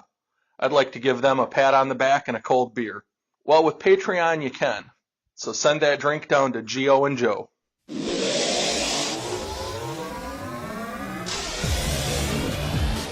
Now, back to WFO Radio, NHRA Nitro. Final segment, NHRA Nitro, WFO Radio. Happy Thanksgiving to all of you folks out there. So many great things happening. News breaking, PRI upcoming. We're going to keep the podcast going. If you're a first-time listener, you've never heard the show before, click subscribe. Alexa, click subscribe on WFO Radio. First of all, people don't even click anymore. It's like grab the subscribe button or touch it or feel the subscribe button if you watch all these YouTube folks. Bottom line, get the app, subscribe to the show. It shows up in your podcast catcher every week, and you're not going to want to miss it. Our Ignition show this week was very fun. I think you will like it greatly. High-level entertainment, or at very least, entertainment. All right, I'm going to get into my time. I did some looking into the perfect playoff by the CAPCO team. But first, I want to tell you about Frank Hawley's Drag Racing School and the Dragster Adventure. Go to frankhawley.com and think about what are you going to get for your loved ones, friends, best salespeople, best clients, the person that deserves a special gift, that also is an adrenaline junkie, that wants something unique, the gift for someone who's got everything. And the answer is Frank Hawley's Dragster Adventure. You go onto the website, you see that they have a gift certificate that you can purchase, and then whoever the special person is can go on the website and figure out where the school is going to be, because they travel around the country, and when they're going to be there, because they're going all year long, and they can decide for themselves. I think that is the best thing you can do. Call 866-480-7223. That's 866-480-7223. Frank Hawley's Drag Racing School, the Dragster Adventure. Now, of course, you can get a license. You can get a Super Comp, Super Gas license. You can do whatever you want. But I'm thinking that my listeners want to get their feet wet a little bit by doing the Dragster Adventure. Courses start at just $399. Side-by-side racing is potentially available. You got to set that up with Frank. Speeds of 130 miles per hour. Quarter mile, 0 to 60 in 3 seconds. It is awesome stuff. All right, let's get into the perfect countdown. And I've been thinking a lot about it. I was out there at the Ford Championship weekend this weekend at Homestead Miami Speedway. The folks at Homestead Miami Speedway were kind enough to give WFO a lot of promotional tickets, and we sent a lot of listeners out there, and a lot of people had a great time. It's my 20th year being at that event. I've got a lot of equity built up in it, and I work in the FanVision Fan Zone during the weekend, like escorting guests, and like I entertain the people that pay the premium money to go in there and hang with me. And it's kind of cool. And then I go up and watch the races after it's all said and done. Good gig, fun deal, and I like it and appreciate it. But I'm immersed in NASCAR for 3 straight days, which is cool, and I like the NASCAR product. But while watching it and thinking about it, having the ability to juxtapose the NHRA Auto Club Finals experience, I'm thinking to myself, if nothing else, number one, the products are on par with each other. NASCAR is much more popular and there's a lot more money in it. The ratings are a lot higher, but I see no reason why the NHRA show can't be on a similar footing to that, which is good and heartening and all of these things. But then on the competitive level, I'm thinking about the final races and the stories and sub-stories and accomplishments of a guy like Joey Logano or Brett Moffitt or Tyler Riddick, who all won the championships. And then I think about what the CAPCO team did in Top Fuel. And frankly, as much publicity and, the front page of USA Today, Joey Logano got all that. And it's all great news, great stuff. Very entertaining, very fun, good stories. We talked about it on Ignition. What the CAPCO team did in Top Fuel, a known legacy category for the last 50 years in America, was a historic and unbelievable achievement. Like, genuinely, we use the word unbelievable all the time. Unbelievable, unprecedented, incredible. But this is genuinely unbelievable in that people thought it was going to be impossible for anyone, ever. Now, I've been talking about the perfect countdown since the beginning of the countdown. And we can go back if you want to go into pull some audio, but I think it's best that you just take my word for it. When you only have 6 races, the potential for someone to sweep the races must be considered. And it has been. That maybe someday someone might give it a ride. But not that it would happen, and it did.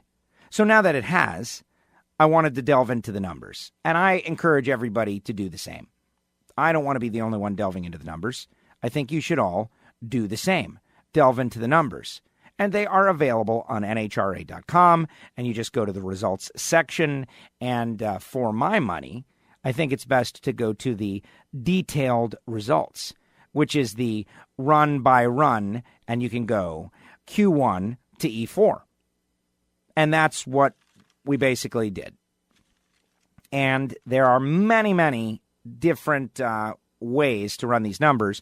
I really think that someone who is a little more stat savvy than I should be tasked with doing this. And so here's what I came up with in my quest for knowledge regarding the CAPCO team. For instance, we talk about winning the 6 races in a row, but really each race is comprised of 8 opportunities to go down the racetrack. You've got Q1 through Q4, and you've got E1 through E4 for the elimination rounds. So that is 8 times 6, which is 48. So there are 48 runs potentially available to everybody. The elimination runs making 24 rounds, plus the 4 qualifying rounds. Now, the idea that Steve Torrence made max runs, he made every run down the track. J.R. Todd made all but one. 48 runs in 6 weeks. That's incredible that car just kept going down the racetrack, It all began at Maple Grove with a Q1 3.785 at 327.74 miles per hour. Steve's reaction time was 0.82, and he left first against Clay Milligan. Kind of a harbinger of things to come. He was not quicker on that run. And then we move along. The second run down the track was a 4:36.0 at 180, one of the aborted runs that we ended up talking about. And I looked at that, like, how many aborted runs were there over the course of this run? Well, there's a 4:36 in Q2 at the Grove. There was a 5:69 in Q1 at Dallas. Think about that.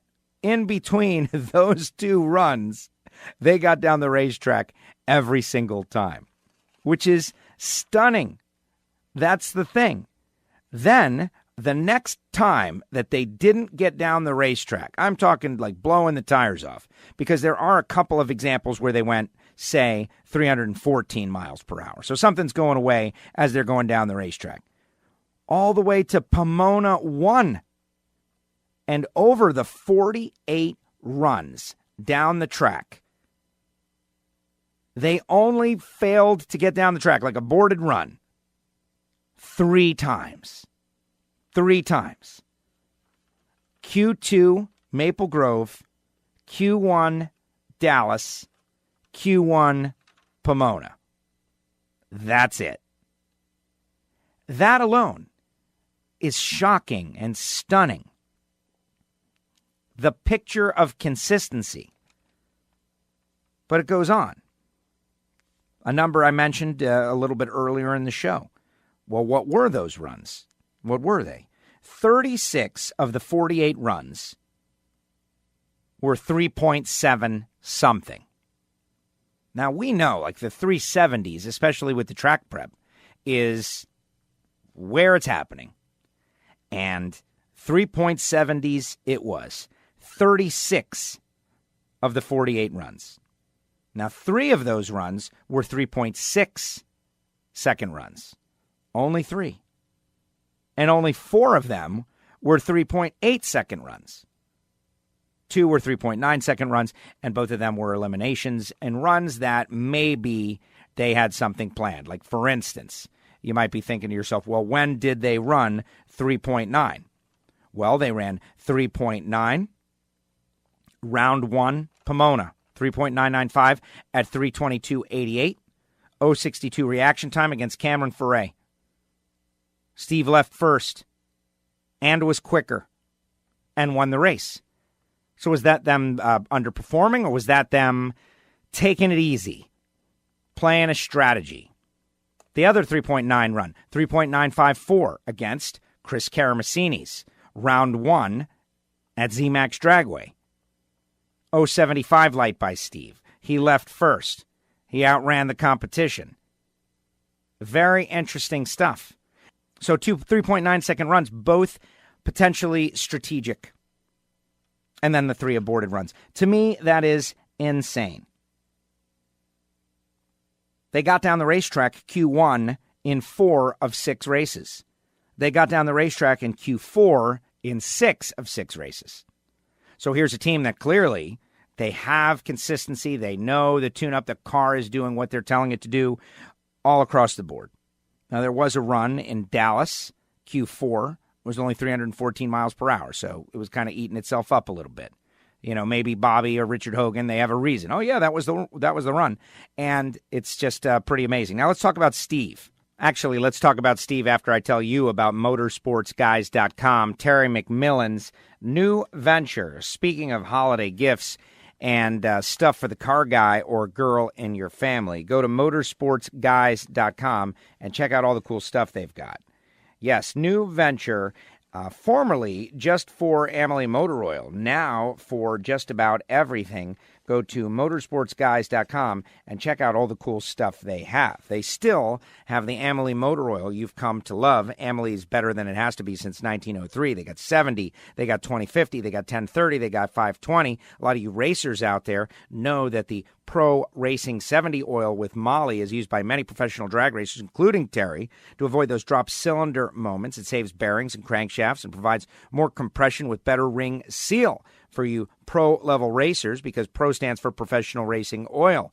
But they've also got great stuff for the regular person out there who just wants to do an oil change. Yes, they do have Amalie Motor Oil, but they've got Molly filters, they've got Wolf's Head, they've got all kinds of parts and pieces from K&N Filters and All-Star Performance Racing and high-performance products from Motor State Distributing and Lane Automotive, meaning they have just about everything. So go to motorsportsguys.com. Check them out. Terry McMillan stepping up here in 2018 to help out WFO. We want you to help them out here at the holidays. And if you add the Vegas Win Tribute hat to your order and use the promo code WFO. It will be free. How about that? I think it is very cool. And thanks to the guys in the warehouse and everybody that's listening to WFO Radio out there at motorsportsguys.com. Let's talk about Steve. Steve said flat out to us last week that he wanted to be the machine like Tony Schumacher, and it is fitting that he started his perfect countdown by beating Tony Schumacher in the final round, and he ended his perfect countdown by running Tony Schumacher in the final round. Tony Schumacher, truly and genuinely, one of the greatest, if not the greatest, of all times. Think about it. The 8 championships, the 10 U.S. Nationals victories, and Steve Torrence ran him 4 times in the countdown, beat him 4 times in the countdown, twice in the final round. But let's back up a little bit. Just generally speaking, of the 48 runs down the track, Steve made 46 of them next to somebody. There were 2 examples of times where in qualifying his opponent did not show. Either they pulled out of line or there was a problem or whatever. So 46 passes down, Steve left first 32 times, which is just insane. He went side by side with Clay Millican 17 times, left first 11 times. And it was a few years ago that Steve was telling us they had put a lot of effort into getting the car to react. And that was something he told us here on WFO as this run or dynasty or whatever you want to call it began at the beginning of last year or mid of the previous year, when we started to talk to Steve Torrence on a regular basis. You may recall there was a time where Antron Brown had a outrageous win record against Steve, and Steve was getting the short end of the stick every time down. During that period, Steve learned a lot about getting the car to react, in addition to run fast. This team has been built over years, first focusing on the car and then focusing on the driver and then focusing on the combination. It's very amazing. Now, I know a lot of people are probably thinking, well, who cares about the 46 passes, including qualifying? What about the runs that matter, the 24 eliminations rounds? Steve left first in 17 of them. And at Carolina and Pomona, Steve left first all 4 elimination rounds. To me, that tells you the driver, well, he's good. The average reaction time in final rounds over the course of the countdown was 0.48, and a little skewed by one number. Against Tony Schumacher at the Grove, 0.36, final round. Against Clay Millican at Gateway, 0.43. Against Terry McMillan in Dallas, 0.96, and he got left on. That was one that, frankly, they were probably most vulnerable on that run, but the car went 378.6 at 325.92, so the 0.96 didn't kill him. But then the next race, Charlotte, Brittany Force, final round, 0.41. Vegas, Leah Pritchett technically left first, but she had a double step and had an 0.19, so it wasn't a real reaction time. He was 0.47, and then Tony Schumacher, final race, completes the sweep, has an 0.29 against Tony. So top to bottom, team performing, going down the racetrack, getting down the track, and driver on the tree can go 0.40 pretty much whenever he's ready. That, to me, is what a perfect playoff is comprised of. A driver and a team and equipment all working together at the same time to be at their best. Qualifying positions over the 6 races of the countdown: 4th, 1st, 2nd, 2nd, 2nd, 2nd. That is domination of a 6-race playoff. Once again, beat Tony Schumacher 4 times, the first and final race. He had his best reaction time in the final round of the final race. His best ET was 366.1 in Pomona, top speed 333.33 in Vegas. They were on it. And one more thing, 11 for 11 in final rounds. Undefeated in the final round over the course of the full season, 11 for 11. That is amazing. Now, listen, I know it sounds like, man, I'm going all in on the CAPCO team. And that's, it's just the numbers. It's the numbers. Like, there are some other very strong teams out there. Like, when we think historically, like Antron's Matco team that won 3 championships, obviously the Army car.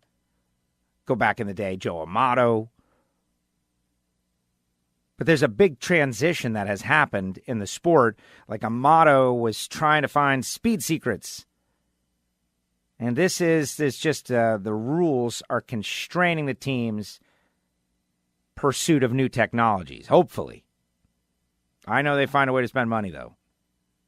But I think this is the bar. This is the bar. And the best part about the way it all went down is that they were obviously having fun while doing it. And I think that should make some fans of some people out there. Like, man, those are those wild guys that like to have a good time who are also great.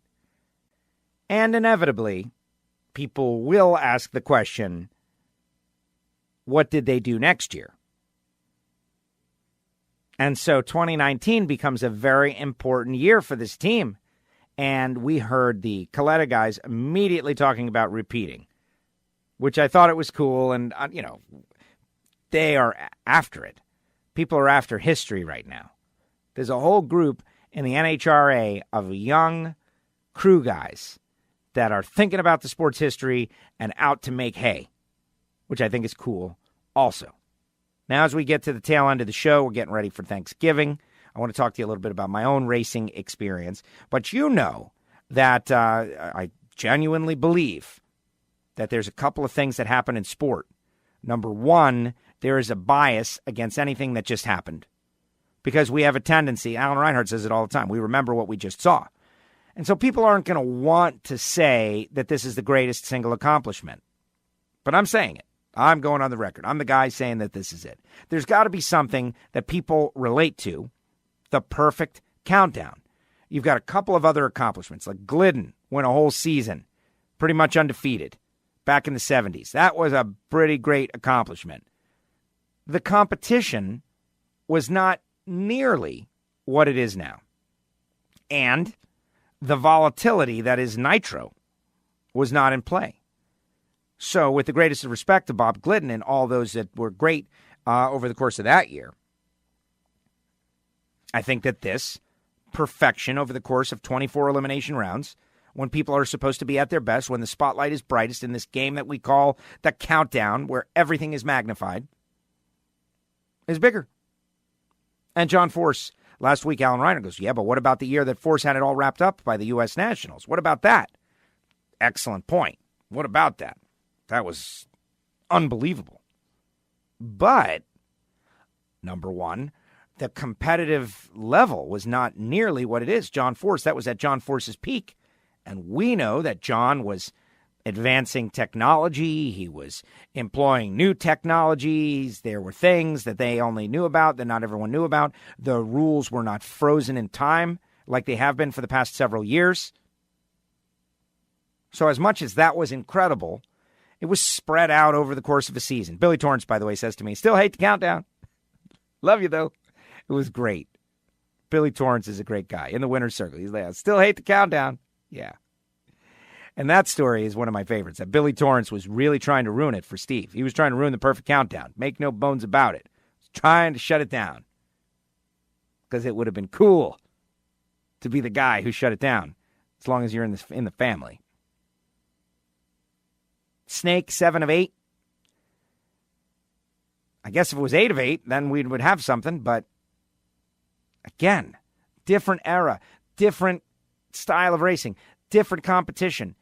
Didn't have to go up against Don Schumacher Racing and cars tuned by Alan Johnson.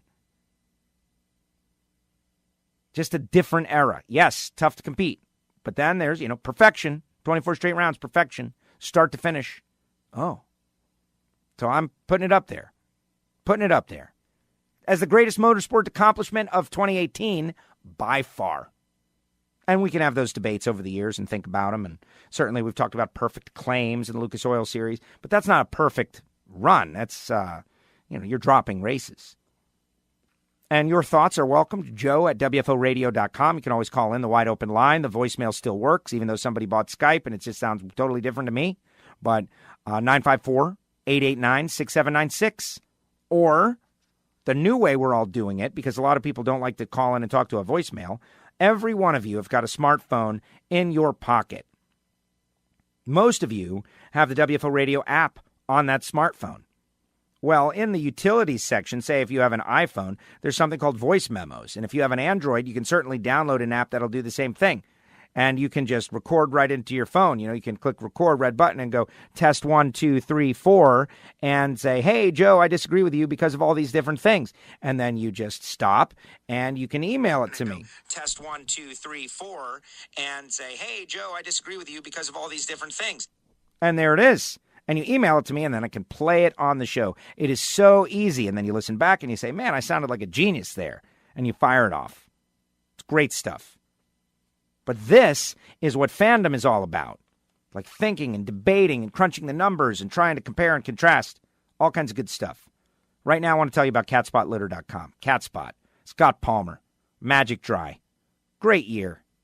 Now, this is a team that if we really want to crunch the numbers, and we do the same thing as we did with Steve, I think we would see that they were a couple of thou short here and there. But they're learning how to do this. And it seemed like the competition they were running against was just a couple of thou ahead of them, even in the final race, where they run back-to-back career best runs like 1 and 2. Q4 won a 72, round 1 won a 73, got loaded up. What? Yep. Tony Schumacher.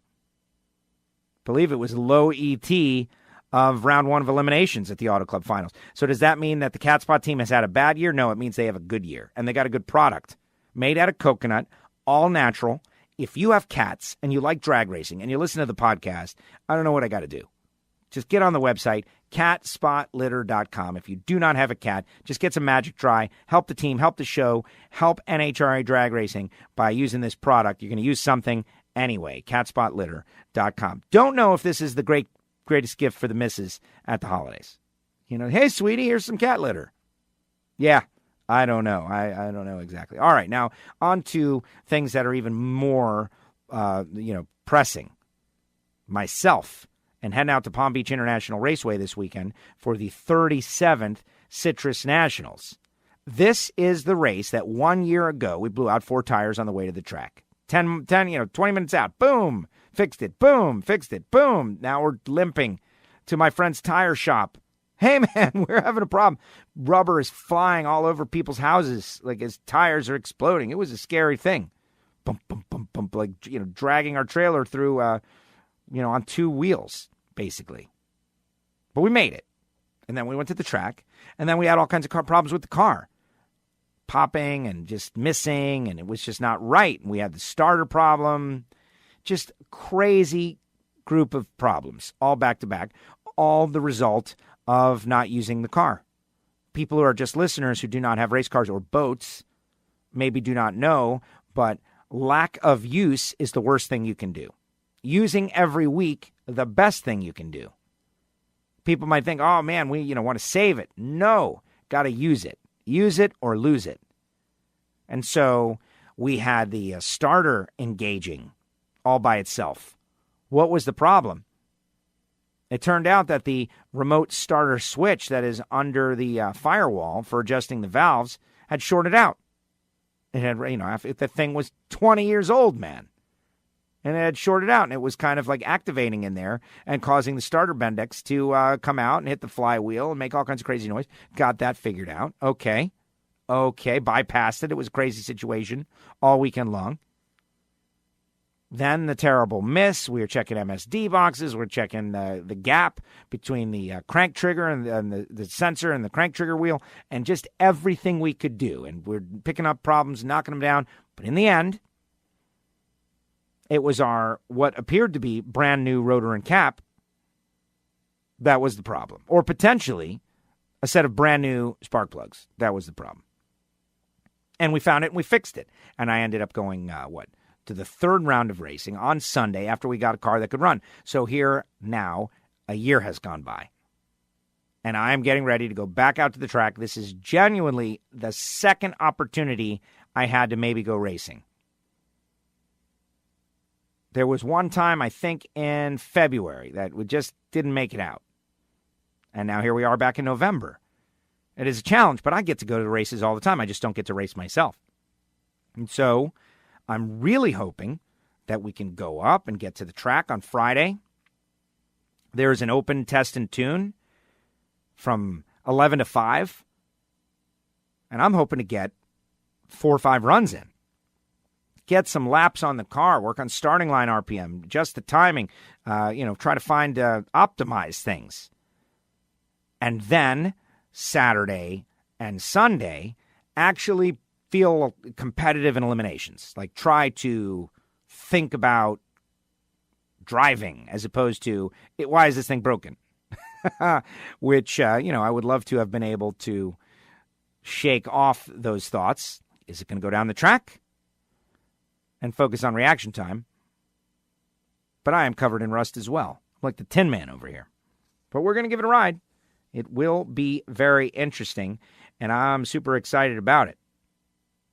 And at some point, we'll have to tear down our engine and, build, get it rebuilt and build it back up. And when I do, there's going to be Hussey Performance copper head gaskets on there. That's one thing that is for certain. Sean Bellemere took those copper head gaskets to the World Championship in Top Alcohol Funny Car. Put up a perfect claim. Had a great year, as did we. It was at the Gator Nationals that David Allen and I met each other, and they've been on board with WFO ever since. Whether you've got tractor pull team or you're doing something with high compression turbos or Pro Mod or nitro engines, the folks at HusseyPerformance.net have the best in the business because they know how and where to purchase copper. So give David a call, 724-318-8292, or go to HusseyPerformance.net. Everything made in America, including their machines. They're located in Ambridge, Pennsylvania. If you're a shop, an engine builder, you go through these copper head gaskets on a regular basis, you should be getting them from Hussey. They get the exact compression ratio you need every single time because they're within half a thousandth of an inch, and they do custom-made gaskets for any application. So if you're looking for something, if you're working through your stuff in the off-season, if you're going through your engine, get your copper head gaskets at HusseyPerformance.net. I certainly will the next time I go through that process. But really, I just want to go down the racetrack. Right now, I think I've got my starting line RPM a little too high. I think I got to lower it down. I'm trying to pick up some 60-foot back in the day. Car with 60-foot, much, much better. Jason Line says I need to have a 3-speed transmission instead of the Power Glide that I've been so successful with over the past years. Certainly, if it had more gear multiplication, the thing would go a whole lot faster. I know that. But this was set up to be a super street car, a bracket car. It's a bracket car. It's going to run in the quarter mile. It's going to run about, 10:30s. 10:20s, 10:30s was always what we ran. And now we're a little slower than that. We lost some ET. I don't really know why. I don't understand. And that's what I want to get to the bottom of, certainly. So we will see. And if you're out there in the Palm Beach area, it's a good race. They're going to have a bunch of stuff going on out there at the Citrus Nationals. Now, this is not an NHRA event. That is also true. But I'm going to be there. They kind of got some cool stuff going on, including moats. Paul Smith's got some Nitro funny cars out there. They're going to have fuel altereds and some nostalgia dragster. I was inquiring earlier in the year about getting Dom Lagana down there with the Nitro Ninja. That's what I would like to see one of these years. But at least they're having a show. And I'm a little jealous. I hear Brian Lohnes talking a little bit earlier about New England Dragway and Lebanon Valley and all those tracks up there. And you guys are so lucky, but also not lucky. You're lucky because you have all kinds of stuff coming through all the time. Big stuff coming through. And we down here at the tip of the earth, or certainly our country, we have less stuff coming through. But then again, we get to go out and race in November, where you guys do not get to do it. That is the case. Want to mention aerospacecomponents.com. Speaking of cool things to get at the holidays, Aerospace Components, 727-347-9915. State-of-the-art CNC machining centers, inspection equipment. Been doing it for over 30 years. Brakes, vacuum pumps, shifters, all of it. That should be under your tree, or certainly under the tree of somebody who has got a race car, street rod, hot rod, something that is cool, that needs something that is state-of-the-art and perfect. CNC components from aerospacecomponents.com. And, we're at the tail end of the show. This is the pre-Thanksgiving special, and I just want to say thank you to all of you. Thank you, folks, for being with me all year long and participating. Joe at WFOradio.com, calling in the show, doing it however you want. I have met so many great listeners over the course of this season. Steve and Leslie, two great listeners. Like every race, there are at least two to six, like diehard WFO listeners that are coming out to the race. And every time we go out, it's more and more. At the Auto Club Finals, we had a massive group out there. And everybody that shouts WFO when I go by, awesome stuff. And the crew guys, did you listen to the show from last week with the on-location audio from the Coletta party? Those guys were great. Tanner and Juan, Tony, A.O. And I'm sitting there, and I would never pull out the microphone at a social engagement like that. Never, unless it was requested. And that's exactly what went down. Like, hey, come over here, interview us. Yes. And if there are other, what we'll call, crew guys that are listening right now, do that. Because it, number one, helps me get to know everybody. It's like instant research. But two, it helps the audience get to know everybody. And that's what we all want to do. And this sport is going to grow, and it's going to continue to get better because we know more of the personal stories of all the people out there. And it's great when there's something to talk about, like a fantastic win. J.R. Todd, Tanner Gray, Matt Smith. And we're going to reach out to all of them. Now, why didn't I reach out to all of them this week? Honestly, right before Thanksgiving, man. Right before Thanksgiving. I think everybody wants a break. And that's what this is. And while you're on break, check out audible.com/WFO Nitro and start your 30-day free trial at audible.com/WFO Nitro. Yeah, got to get the spots in, guys. Got to get the spots in. Have you noticed that? I think you have. It's no worries. That's part of the show. You keep these sponsors going. They keep us going. We keep going. We keep growing. Things keep getting better. Oh, my God. Next thing you know, we got another show. We're doing another day. Just like that here on WFO Radio. All right, everybody, that's going to do it. Big thanks to Brian Lohnes. I feel like that was a great interview and very timely with the news. I'm very excited about it. Looking forward to 2019. Now, don't get me wrong. I don't get to watch the TV shows until I get home. But I like new, fresh, and exciting. It's going to be interesting. It's going to be something out there that is different. Anyway, that's going to do it. Thanks to Gio in Miami and everybody behind the scenes that makes it happen. Steve Brenwald, who's been doing the artwork that you're seeing up on SoundCloud. Remember, we've got the show on YouTube now for those of you that do that for whatever reason, instead of using your podcast catcher and just listening to the show, and Apple tells you, yeah, there's a new show, or the WFO app for those of you that want to do YouTube. In the WFO app, you can find it under videos. In fact, everybody do that. Go to videos right now in the WFO app, and you'll see all the shows and all the audio right there. Plus, patreon.com/WFO Radio. We did a secret after show the other night after the big NASCAR race. Check out the Ignition Show. It's in the archive, and you can check out the secret after show on Patreon. All right, everybody, that's going to do it. Happy Thanksgiving to you and your family. We'll be back the following week. I'll let you know what happened on the race. Watch out for the social media on WFO's Facebook page, WFO Radio Twitter account, and all the social media stuff that we do. And I'm going to try to do some stuff from the track. We'll see how it goes. Happy Thanksgiving. Talk to you next week. WFO. WFO! The views and opinions of the hosts, guests, or callers do not necessarily reflect that of the station ownership, advertisers, or agencies. I love WFO Radio. It ain't cool being no jive turkey so close to Thanksgiving.